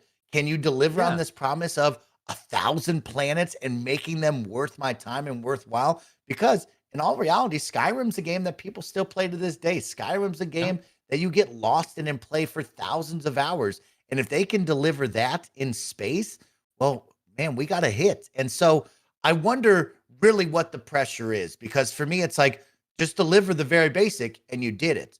But I think the pressure would be me walking into that studio and telling the team, we got to evolve. We got to do something just a little bit more than what we've already done, whether it be from character creation or to dialogue options and what that's going to be, to your companions, to the world. Will we have more of a story that like people will love and want to replay?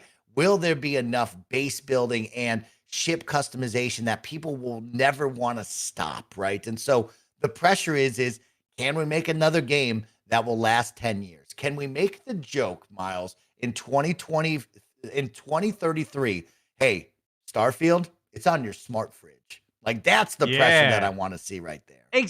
Exactly. And when we look at Starfield, when we look at the current state of Xbox and then Bethesda pre-acquisition, because I think realistically, if Bethesda was still independent, that Starfield would have hit that 11/11 release date. I think they would have figured it out. They would have put it out because we know that Bethesda was under financial pressure ahead, and that's one of the reasons that this acquisition came to be, is to kind of offset some of that so that the team could focus on making the games and not necessarily have to stress constantly about the money coming in, because that's the hard reality here. Is when you look at budgeting a game, when you look at release schedules, you look at Bugthesda, as people meme about, at a certain point you need the money coming in to work on the next project. It's just the reality, and a lot of these developers fall into that, and it's not their fault. It's just the reality of the business, and it creates all this stress on the organization, on the quality of the games.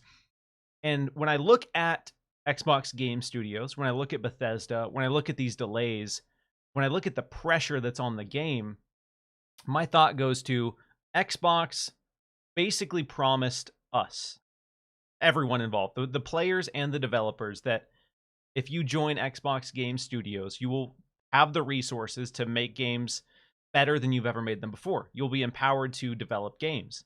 And so when I see them, Xbox taking the PR hits, because as we're seeing in the chat, as we're seeing online, people are claiming that Xbox is lying, that Xbox has terrible messaging.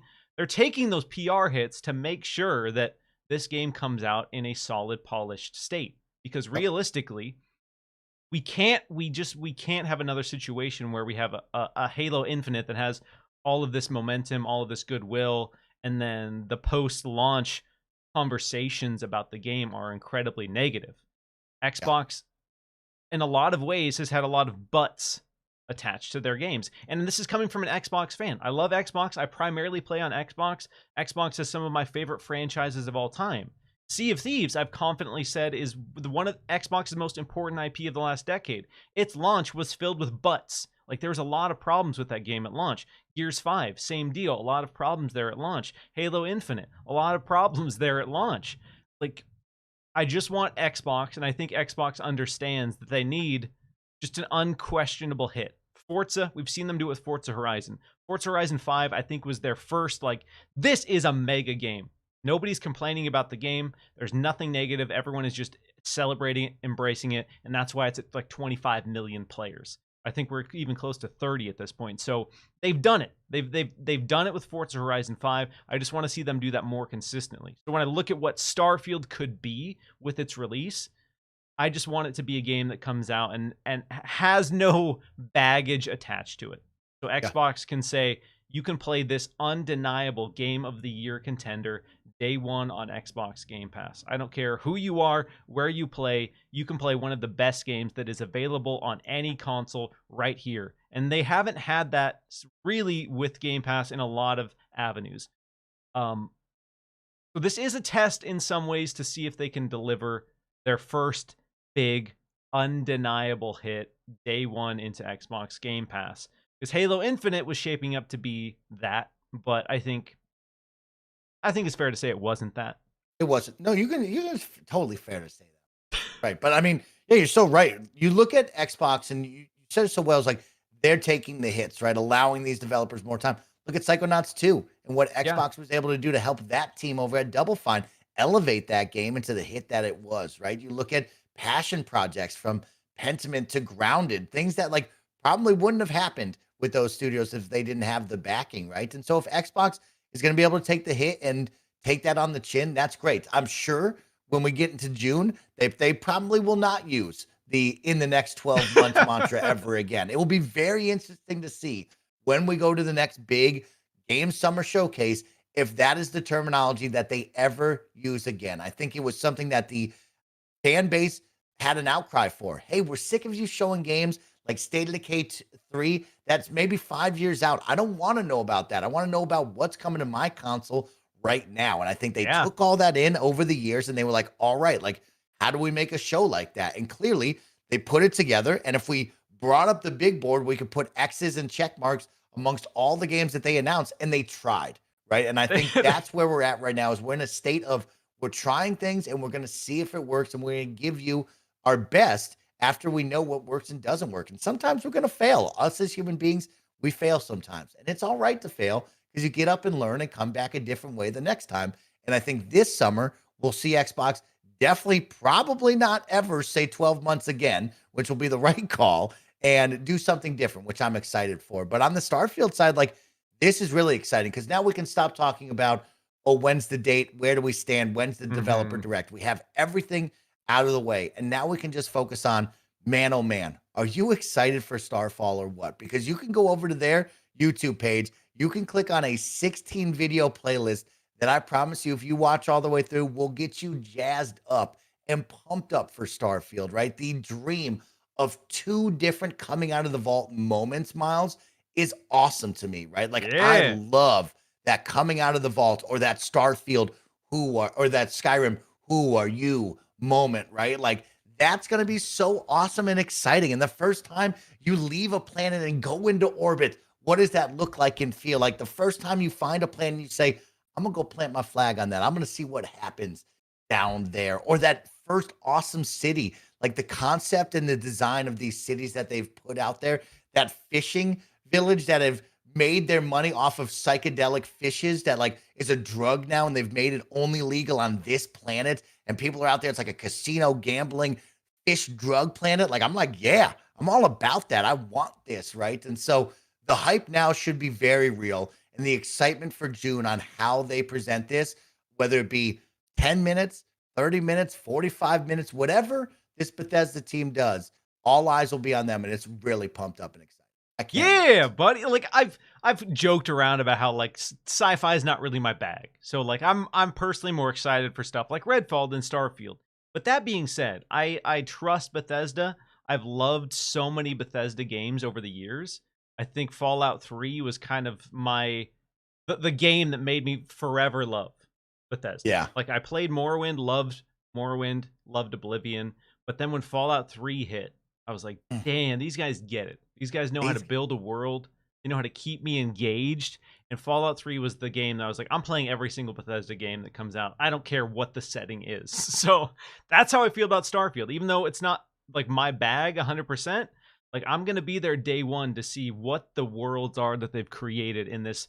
I mean, now there's multiple worlds. They're creating an entire universe. It's not just one planet anymore. So Yeah, it's really exciting. We're seeing that Bethesda purchase start to pay off now, right? Like now is the yeah, time we talked about. It's like you bought the studio. Well, guess what? They were already in mid development of a number of games. They already had partnerships already laid out, right? We look at Ghostwire Tokyo and Deathloop, right? But like now we're getting to the stage where, hey, this is under the Xbox umbrella. You're gonna start seeing those games come to your side. Redfall, Hi-Fi Rush, Elder Scrolls Online is still going to be kicking butt, right? Starfield is coming your way. We're finally getting to see that. And the same will be said for if this Activision, Blizzard, and King deal go through, right? Miles is like, there's going to be some time, right? There's going to be some time where it's not quite there yet. But once we hit that moment, we're going to be off and running. And we're right there right now for Bethesda, where we're going to be off and running from this point forward. yes, that's what I want. Is I want, just the floodgates to be open. We've seen Hi-Fi Rush, we've seen Forza Horizon, we've seen a lot of games come out and kind of show, what the future of Xbox game studios can be. And, if Redfall hits and that's what I want it to be, and if Starfield hits and that's what everyone wants it to be, then damn, this year's going to be a huge testament to the future of Xbox. And I think that's why so many people are anxious and excited. For the hardcore fans who just want the win, who want to go to the PlayStation fans and say, see, Nana boo boo. you don't get to play this and it's a banger. Like, there's that part of it as well. But I think realistically what a lot of fans want is just all of these wild possibilities and dreams of what the future could be to come true, and to start getting the games that everyone wants and, or I guess in some ways promised. So it's exciting, Mike. It's exciting. I'm ready. Bring back Wolfenstein. Continue Doom. Show me what Quake could be. Take these IPs that I love and make them great. Somehow bring back Fallout New Vegas. Please, God, team up with that other team over at Obsidian and make that happen, right? Yes. Because I cannot wait for another decade for another Fallout game, and I really want it to return to New Vegas in some way, shape, or form.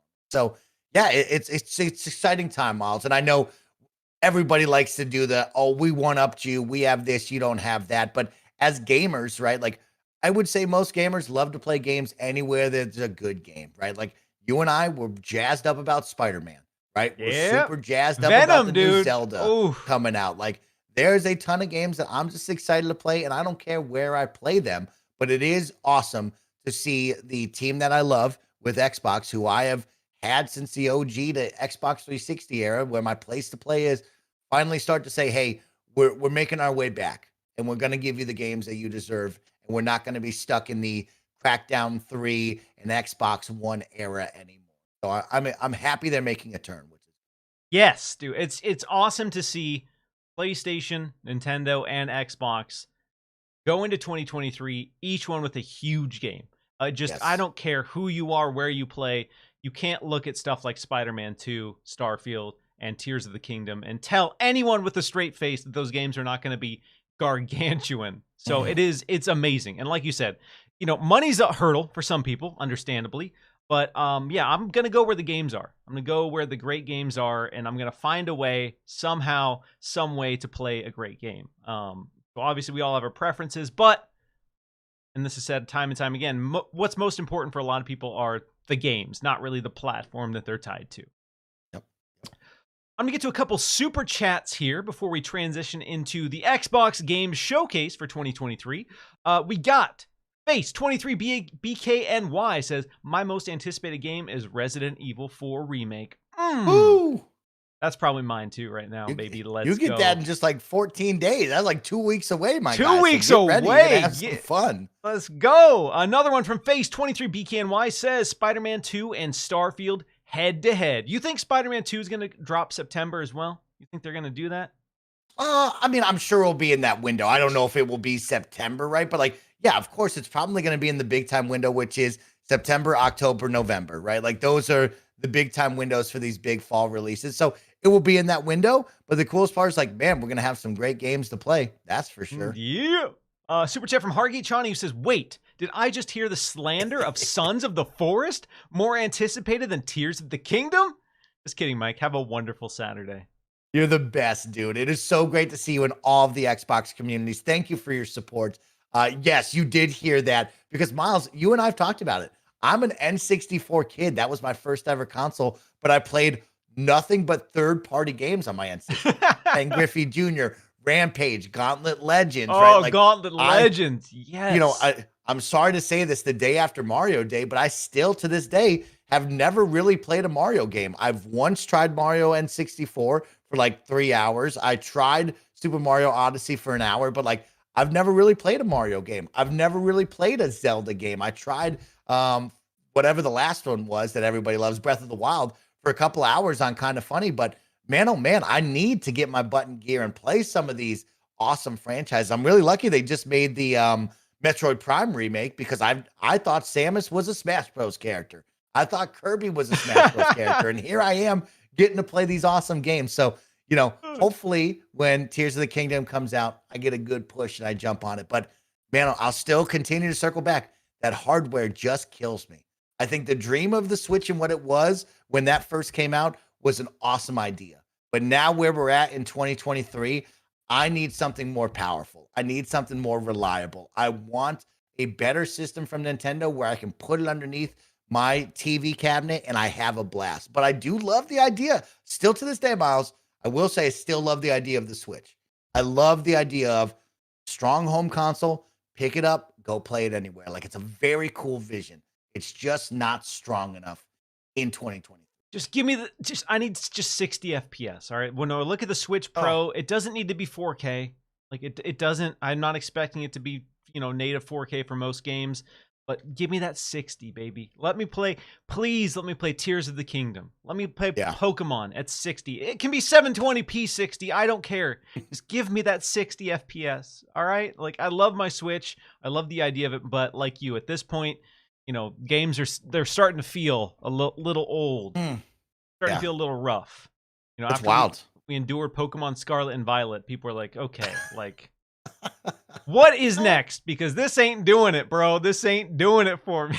But I mean, shout out to a good year because yeah, Sons of the Forest, I had a really great time with the Forest, Miles. I shared it with someone I loved. We had a ton of fun playing together, getting lost in that scary, freaky world on the island. We built a fun base. Like I was so jazzed up for Sons of the Forest, and I'm still having a good time. I know a lot of people are very, kind of mixed on it, a little bit down because it does feel content light. But of course, it's one of those games, right? Where it's going to come out in like quote unquote preview window, and it's just going to slowly add things to it. And I know that wasn't really the vision a year ago or 6 months ago. We thought we were getting the full game, but like here it is. You're slowly putting things out, and I'm having a ton of fun with it. But like, I look at Kerbal Space Program 2.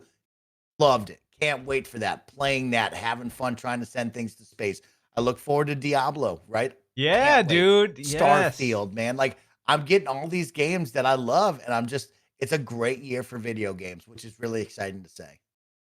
Speaking of great video games potentially coming in 2023, Xbox quietly confirmed their Xbox Games Showcase this year, and they, alongside the Starfield announcement, they confirmed that the Xbox, this is quotes, Xbox Games Showcase is coming on June 11th. So previously we had talked about how like moving forward, was Xbox going to keep the Xbox and Bethesda Game Showcase branding, or were they going to eventually, after a couple, ditch that? And it sounds like, based on these tweets, that they are just calling it the Xbox Games Showcase now to kind of celebrate the all-in-one family of Xbox moving forward. Oh, I like that. So that's what you see, Miles. I like that. Okay, good. I like that. I love that. Because I was, obviously they wanted to celebrate Bethesda, and Bethesda still wanted to celebrate its, identity, I think, initially.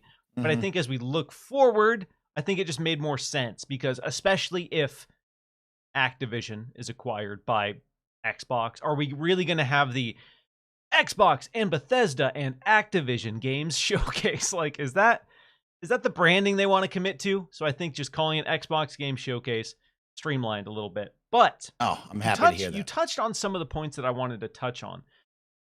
Firstly, the 12-month promise of last year.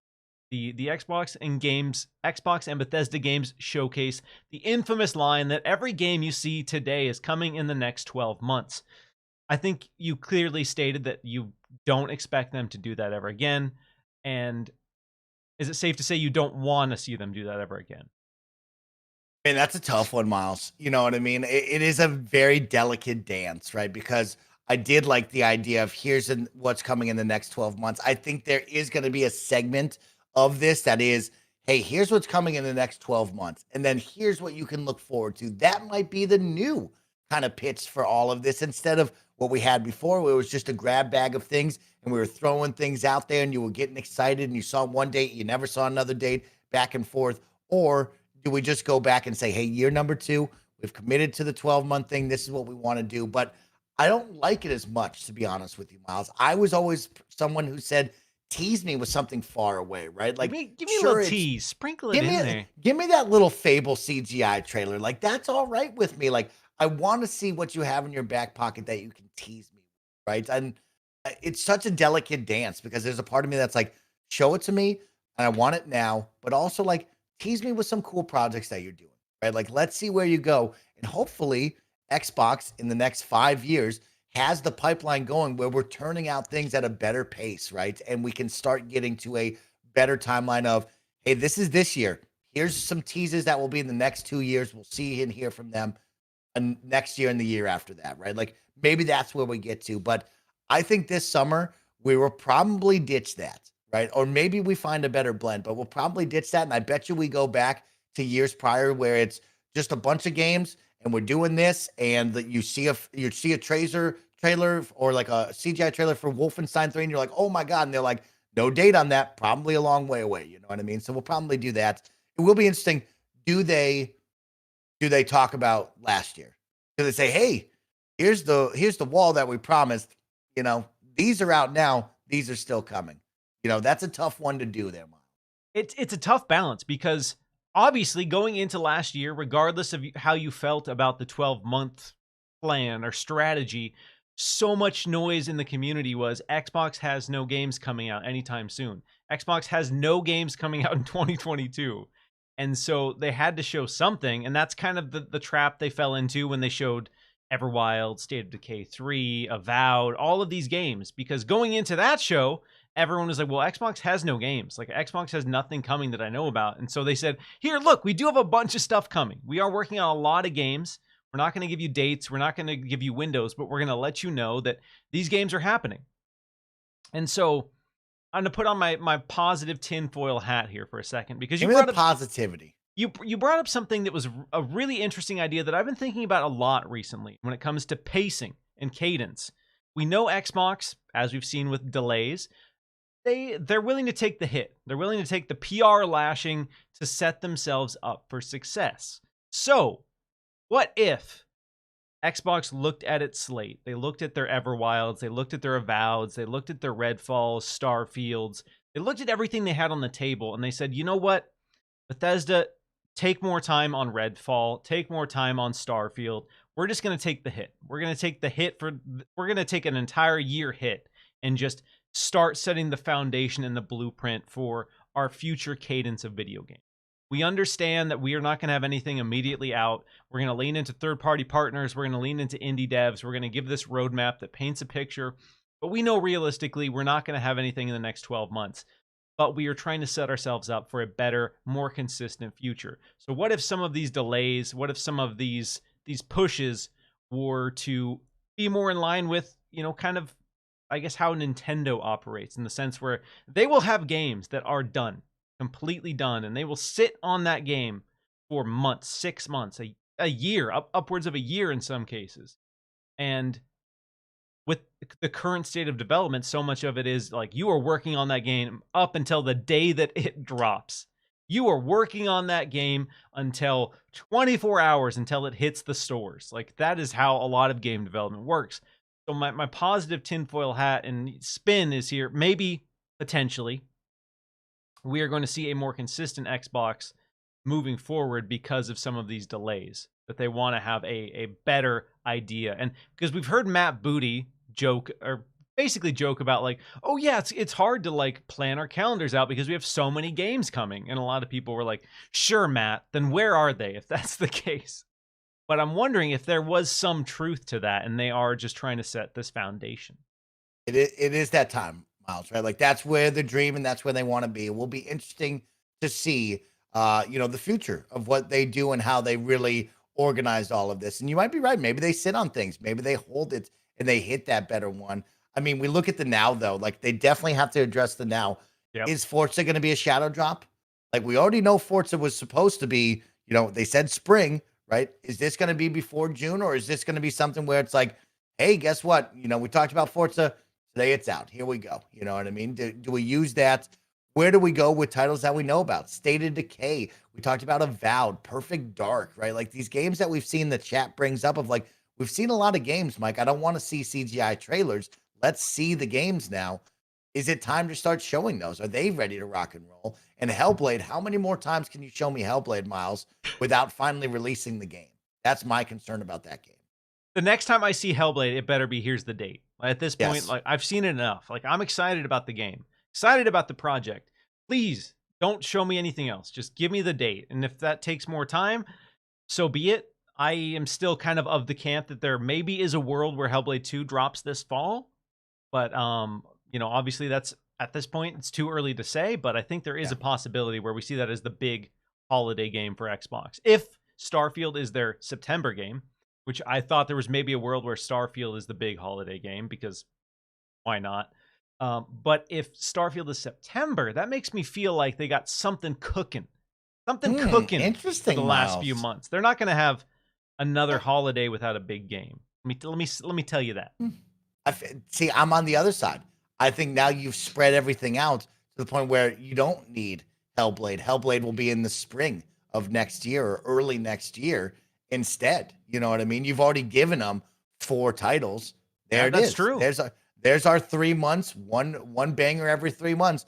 There it is. Now we get more into that rotation the following one. So what if it is, hey, there's your 4. Next year, 2024 is Hellblade, maybe Avowed. Maybe we have 2 more in the pipeline ready to rock and roll. And we start to set ourselves up for at least that cadence of first party turnout big bangers like you want. That's the dream. The 1 per quarter dream. Mm-hmm. They talked about it years ago. They haven't hit it so far, but regardless of how you feel about the delays from last year, this year is looking good for Xbox. And if we have Redfall, we have Starfield, we have Forza, we have Minecraft Legends, we have Ara, we have a couple Age of Empires, and we have Starfield, even if it's just those, that's a pretty solid offering for 1 calendar year, regardless of, this is ignoring the delays, because I know some people are like, well, Starfield and Redfall don't count because they were delayed, but I mean, they count now, all right? The past is the past. They delayed it. We got to look at the now, and we got to look at the future. Where we're at right now. If they do all of that in 2023, that is a damn good year. That's a damn... like Nintendo and PlayStation, like they don't hit cadences like that very often. Nintendo every now and then will have a freak year where they just stack the deck, but for the most part, PlayStation and Nintendo aren't delivering that consistently in any calendar year. So, as an Xbox fan, let's say that we don't get any new games announced for the back half of 2023. Are you going to be content with Starfield being the big send-off at in September of this year? I will be very content with Starfield being the big send-off of the year with all the other third-party and other, exclusive games on other platforms, right? I will be very fine. I will not go down saying that this was the best year for Xbox first-party games. I think it is a good year. I don't think it's even a strong year, right? Like when you put those 4 up there, Minecraft, Forza, Redfall, and Starfield, right? And there's some others sprinkled in there, right? But if we look at the 4 big titles that we're really propping up here, I don't think they're the strongest that they've been or the strongest they will be. I think here in the coming years, we'll see them even stronger. But this 4 titles, they're all right to me. They're good to me. I wish it was more. Like, I wish they were just stronger quality titles, but it's okay. You know what I mean, Miles? I look at the 4 and I just go down the list of like Minecraft Legends. Minecraft, I think, really figured it out with dungeons. I don't think a quote unquote hero real-time strategy game with up to 4 players is the perfect formula for that. And maybe I'll be, proven wrong once we get to the release date, but I don't think it will have the legs and the excitement like Minecraft Dungeons did. I think when you put Minecraft in the Diablo world, it's an easier sell to everyone as opposed to what if Minecraft was like Age of Empires? Then I think you get a little bit less of a powerful. Yeah, Tell me. I was gonna say I'm interested in Minecraft Legends. I'm not amped up. Like when they announced Minecraft Dungeons, I was like, let's go, baby. I'm gonna be there. I will dip my toes into Minecraft Legends to see what the hell's going on. It looks fun. It looks like it has potential to be fun. I just don't think it's gonna. I mean, it's Minecraft, so it will have widespread appeal. But I think that genre is a bit more niche, generally speaking. So a lot of people are gonna dive in, play it because it's Minecraft, and I'll be really curious to see what the retention is. If it's gonna keep people engaged, or if people are gonna check it out and say, "I'm just gonna go play Minecraft." Like this isn't necessarily what I wanted, and that's fine, right? You can do that. I think that's totally fine. Yeah, and I continue to go down, right? Like, I think a lot of people are bumping their gums about Forza, right? Like, and I'm one of them. I'm excited to jump into Forza, right? Like, GT7 got me really excited about a track racer, but how many of us are really sticking around for a Forza track racer? I think the general audience loves Forza Horizon because you can do anything, you can go anywhere. It is more of the arcadey sim. Is Forza Motorsport going to bring in a larger audience than just its established, smaller, true to form racing audience? And I don't think it is, right? Like when we talk about Forza Motorsport a year from now, I don't think people are going to be like, yo, I can't stop playing that. I've explored every road and everything like Forza Horizon back in the day. No, I think you're going to race those tracks and you're going to notice that the general audience, this is way above their head and they don't want to keep playing that one. So I don't think Forza Motorsport is the biggest and the baddest, right? Starfield, yeah, I think Starfield has that big push right there. Redfall will be a very interesting beast. I look forward to seeing how Redfall delivers, right? Because it's had a lot of mixed messaging. It's coming from a team that makes some really awesome single player games where they put you at the forefront of it. Now, can you deliver that with 4 people running around? Can you make a game that's interesting in a world that's bigger than you've ever done? Is this just going to be a 7 game where we just kind of play it for a couple of weeks, maybe a month, and that just dies off? I'm very excited to see what these 4 titles at the end of the day, if they're that. And someone put in Hi-Fi Rush. Yeah, we'll include Hi-Fi Rush in that one for sure. So you have 5 titles there, but I don't think this is Xbox at its strongest by any means. No. I think this is them laying the groundwork for hopefully what the future looks like every year. I think is like I talked about my tinfoil hat theory is this is more or less like, all right, we're taking the hits, we're setting out a blueprint of what the cadence is going to be, what you can expect from us, and we're going to start showing you more of these games that we've talked about previously. Forza, you mentioned Forza Motorsport. Forza Motorsport, I don't think will be anywhere near as big as Forza Horizon. I still think it's going to be a very big game, and as we've seen with Gran Turismo 7, even though that game wasn't like universally beloved, it still did exceptionally well, still had a huge audience. I think Forza Motorsport will be that. It will have its dedicated audience that will love it, that will connect with it, but it will not have the mainstream like, oh, damn, I need to sign up for Xbox Game Pass right now. I need to run out and buy an Xbox right now to get Forza Motorsport. I don't think Miles, we were talking about Forza Horizon being a Game of the Year contender on like multiple outlets and at the Game of the Game Awards with Jeff Keighley. I don't think Motorsport will be that. Not that kind of hype. No. I just can't. Like Forza Motorsport or Forza Horizon 5 was like an anomaly. It felt like that game was massive, an absolute juggernaut. Big, like it just it overshadowed the launch of Halo Infinite in some ways. Like Halo Infinite didn't see the numbers that Forza Horizon did, so that game was huge. So they're not gonna get that from Forza Motorsport. But I still think for the sim fans, it'll be there and it'll cater to that core audience, and will kind of solidify the Xbox platform as like, yo, if you like racing games, we have 2 of the best. You have Forza Motorsport if you're a sim guy, and we have Forza Horizon if you're more of a casual fan. But if you're a fan of racing, boom, you need Xbox. And I think they can say that now. Forza, I think in many ways I used to love Gran Turismo. Gran Turismo used to be my go-to. But in recent years, I think Forza Motorsport has kind of become the all-star of the racing circuit, sim-wise and now casual with Forza. So there's still weight there. But when we look at the scope of this whole year, I do want to see one more big pop for the holiday. If Starfield is it, and again, it's still a good year. I'm not saying it's a bad year by any means, but I will be slightly disappointed if there isn't one more big pop for Xbox during the holiday season. Because as we saw with God of War last year, if you want to sell consoles, if you want to get people subscribed to a subscription service, you want to get people invested in your ecosystem, you kind of need that big holiday drop. And Yeah. if you look at PlayStation's numbers, my God, the boosts that they saw for God of War Ragnarok when it comes to console sales, engagement, software sales were huge.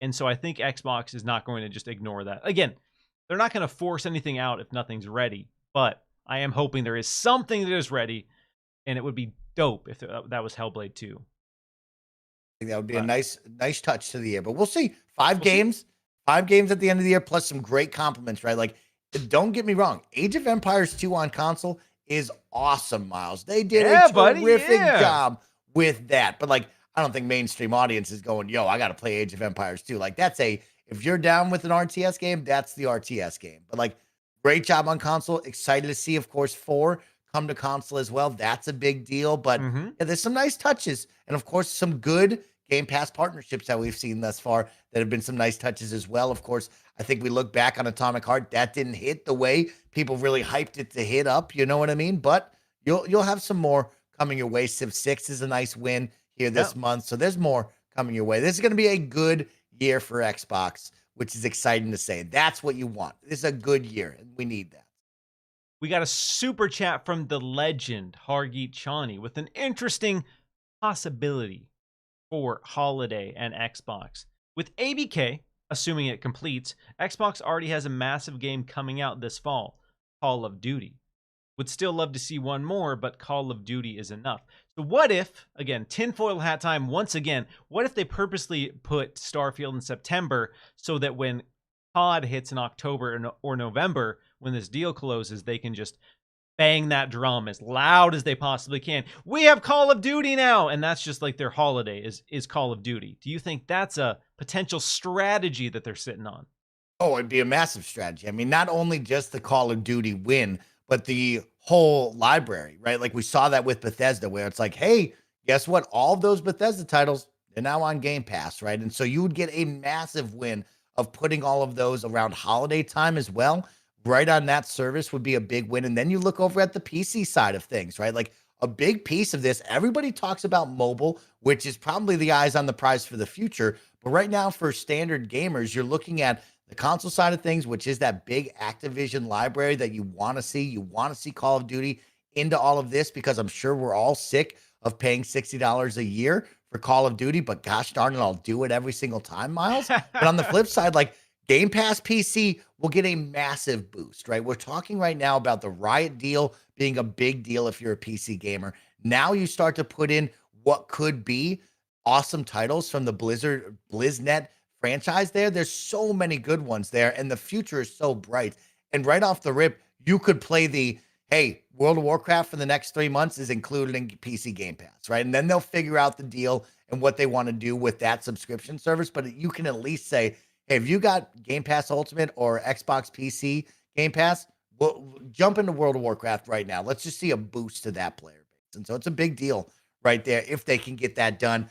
I don't know where we stand on that, Miles. This has been weeks and months of this deal. And I know you had it on the docket, but man, every single time you read something, you kind of shake your head like, well, this isn't going to happen. Or like, I don't know if this is happening this year type situation. You know, it just continues to be more and more of a headache.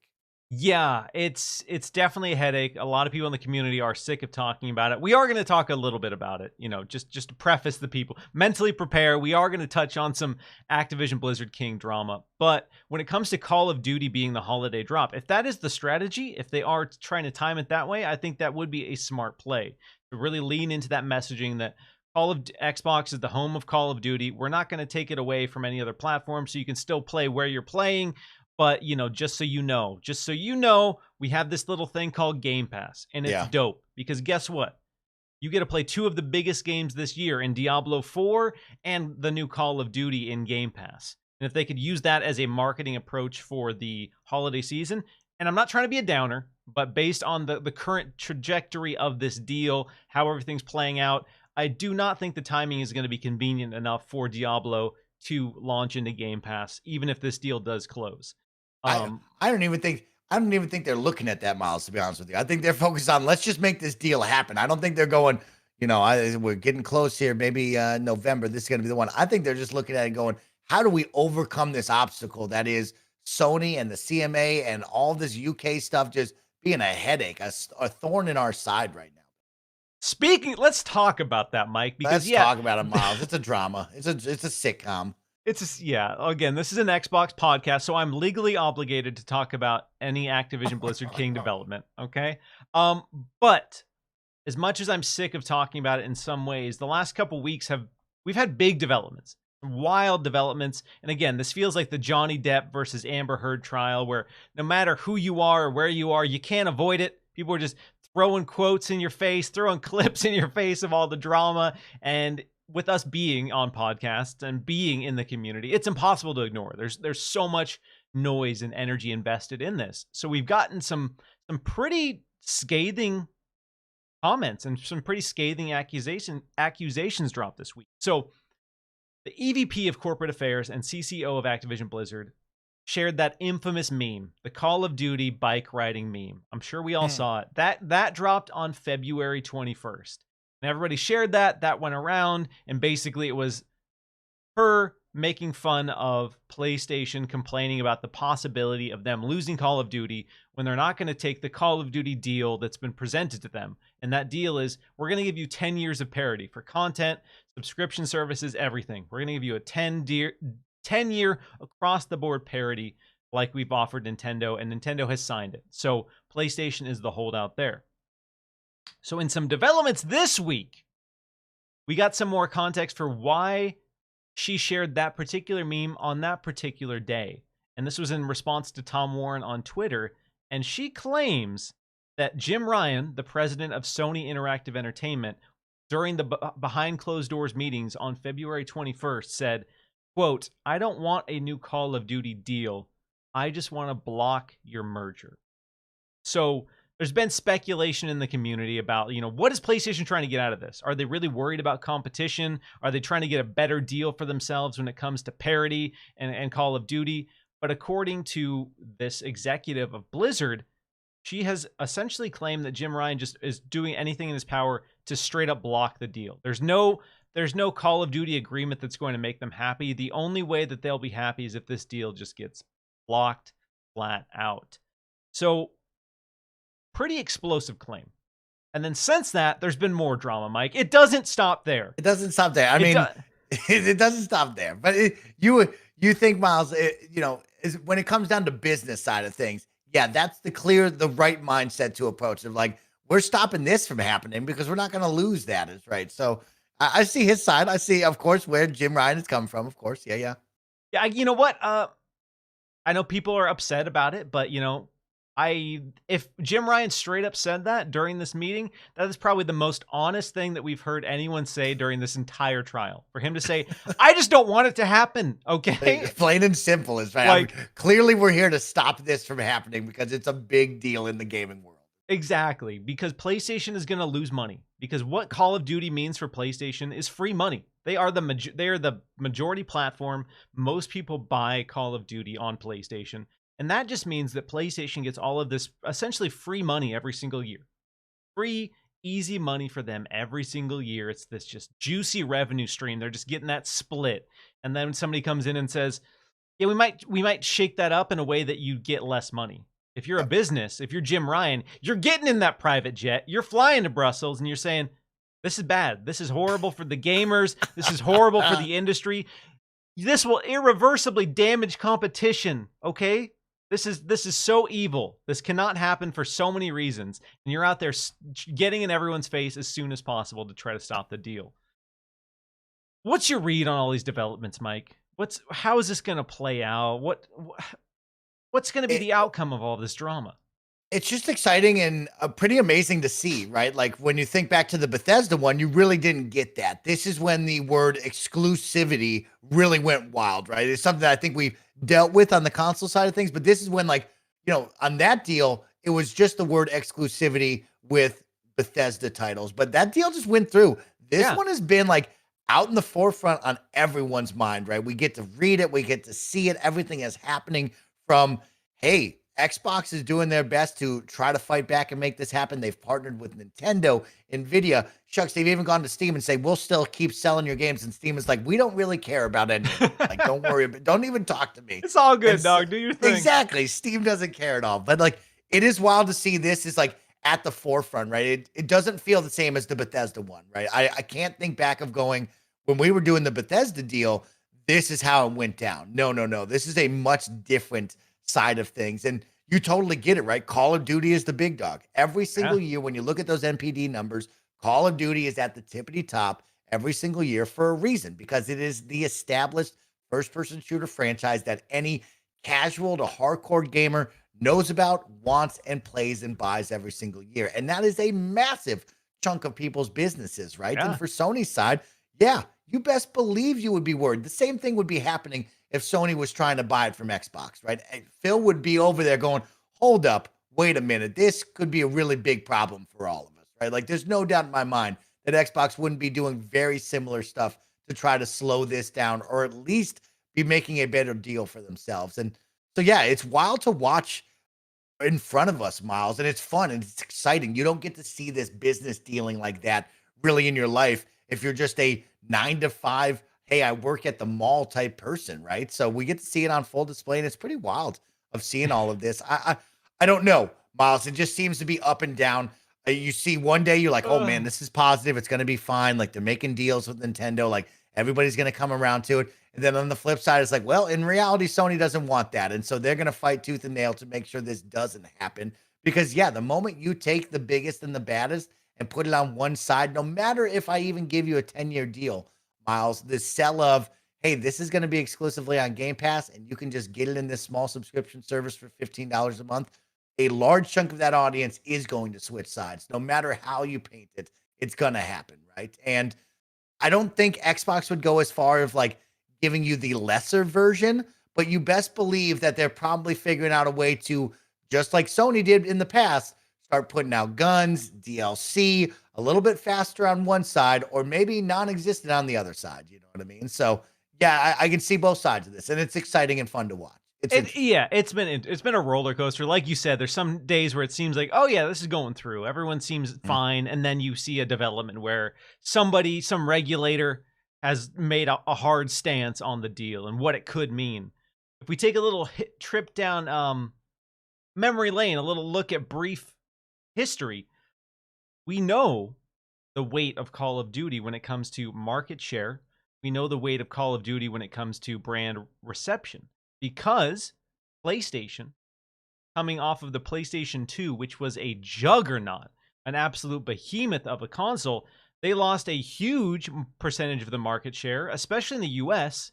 There was a period of time where Xbox 360 had the majority market share in the US because of the Xbox 360's launch, and probably in part due to the correlation with Call of Duty.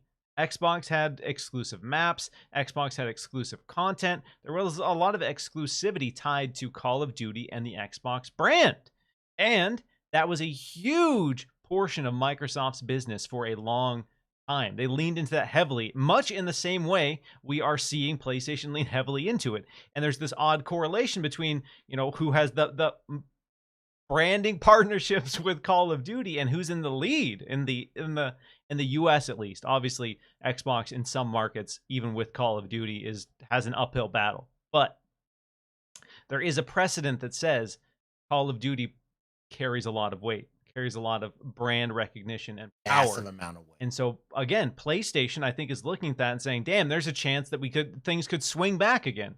Because we got Xbox Game Pass ramping up. We have Xbox delivering a console that people are excited about. And there's potential that they're going to have Call of Duty in their ecosystem. They're going to get people just invested in that. And so, if you're a business like PlayStation who's at risk of losing that free money every single year, yeah, you don't want that to go through.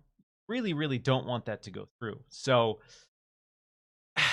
at this point, I still think it's going to go through. I don't know how extreme we're going to see concessions go, but what's going to be interesting is, hypothetically, let's say this goes to court for whatever reason. Microsoft says, all right, you're not getting the deal anymore then. We're taking the deal off the table. And then let's say Microsoft wins this court case. They get Activision Blizzard. What's Xbox going to do on the other side?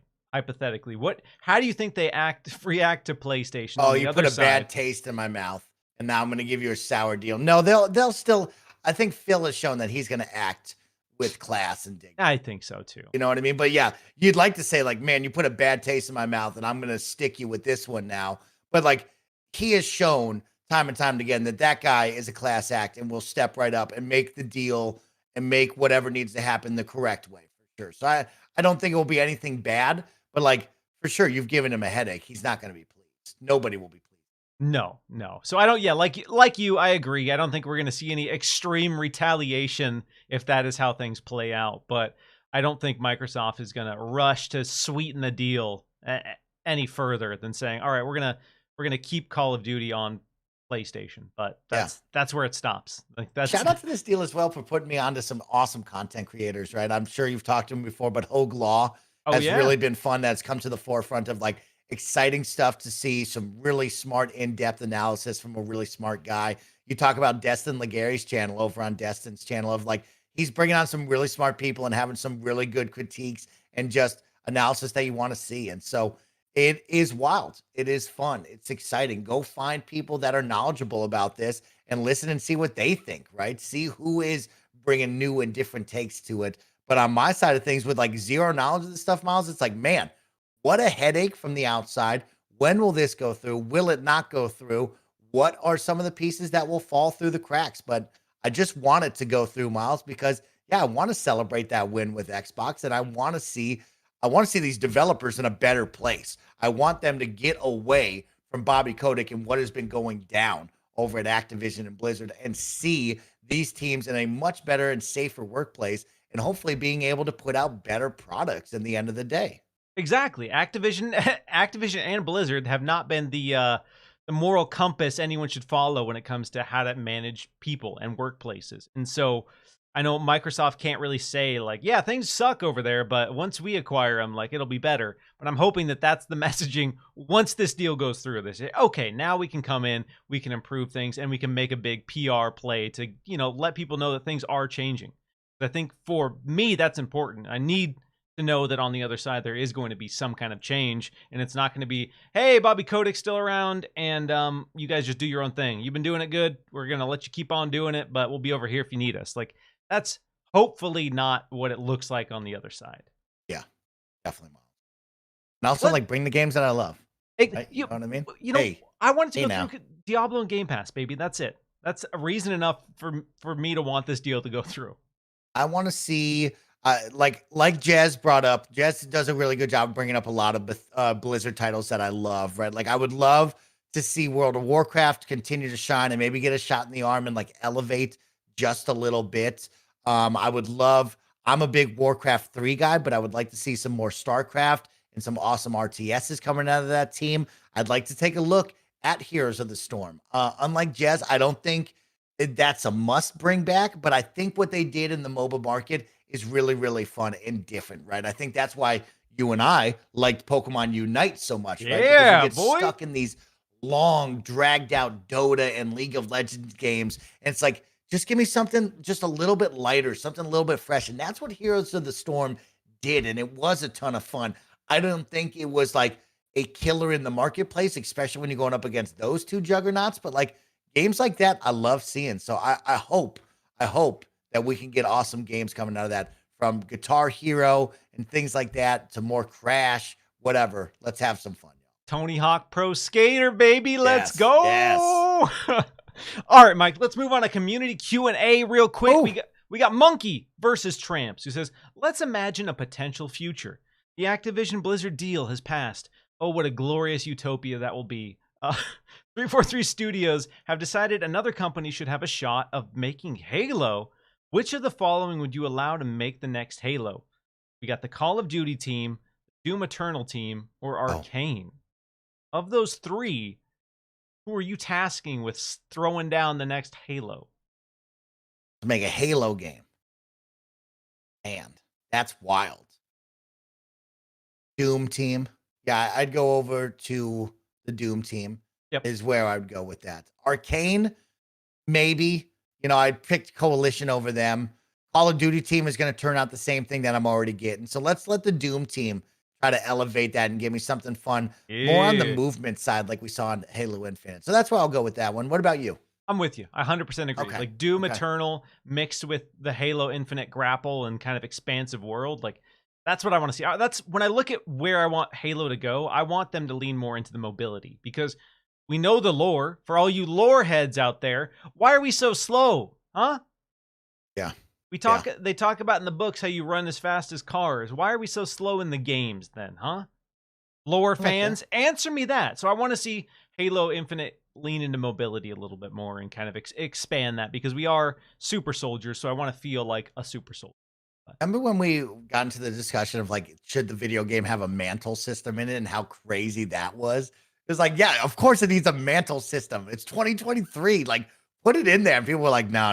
Halo 2. Halo can't do that. You couldn't even jump up on a ledge, man. You had to throw a grenade underneath your feet, jump off the grenade to get up to that. And you're like, or we could just have a mantle. You know what I mean? Like, that's all it takes, man. It's all it takes. People were mad about aim down sights, Mike. All right, people get weird about Halo. It's wild one, Miles. Scary. Imagine playing a game in this day and age. Imagine playing a mainstay shooter and not being able to aim down sights in 2023. They want that game to be stuck in 2003, Miles. Like it was like, you know, Halo 1 still. That's all they want. It's wild. Don't get me wrong. That was a good timeline. We had, you know, Bagel Bites. We had Surge was still on shelves. You could still get Dunkaroos. Like things were good. Code Red, get out of town, Code Red, bro. things were good. All right, I get it. I get wanting to go back, but also, come on, y'all. Let's shake it up. All right. I want somebody to look at the next Halo and say it's going to be totally different than anything you've seen from Halo. Just deconstruct it down to its very core and reinvent what Halo is in every conceivable way. All right. I want to play a Halo and just have it completely rock my world. And if it has to adhere to what Halo was 20 years ago, that's never going to happen, guys. I love that. Mike, thanks so much for hanging out, man. We've had quite the show. Miles. We're going to wrap it up here. You've been a trooper hanging out with me for 2.5 hours. Appreciate you, dude. Always love chatting with you. Miles. One more time for the beautiful folks joining us. Where can they find? Hey, what up, everybody? I'm SnowBikeMike from Kinda Funny Games. You can find me as one of the hosts alongside my two gaming dads, Paris and Gary Witta of the Kinda Funny Xcast, where we bring you all the Xbox news you need to know about and have just some fun banter in between. And of course, I'm streaming 5 days a week over at the Kinda Funny Crew on twitch.tv/KindaFunnyGames, where it's me and the jabronis from Kinda Funny just having fun playing games that you love, joking around, acting like idiots, and just having a fun time on the internet. So you can go find me over there. Until then, hang out with Miles because he's about to hit episode 100 and it's going to be a really fun celebration of all of his hard work. And I'm so proud of my long lost brother. He's just kicking butt like usual. Mike, I love you, man. If you guys haven't, or if you're not, make sure you show Mike and the jabronis at Kinda Funny some love. They are out there every day hustling, doing great work. The latest episode of The Blessing Show, fantastic. Very if you good. haven't watched it. The Kinda Funny studio, looking fresh. Y'all looking so good on Xcast these days. In person in the studio. So yeah, stoked for you guys. Stoked about everything you're doing. And yeah, I love popping in and watching you boys get down on some Elden Ring. You know, can't get enough of that juicy FromSoft content from Kinda Funny. You and everybody else, Miles, is right. They can't get enough of me suffering through that game.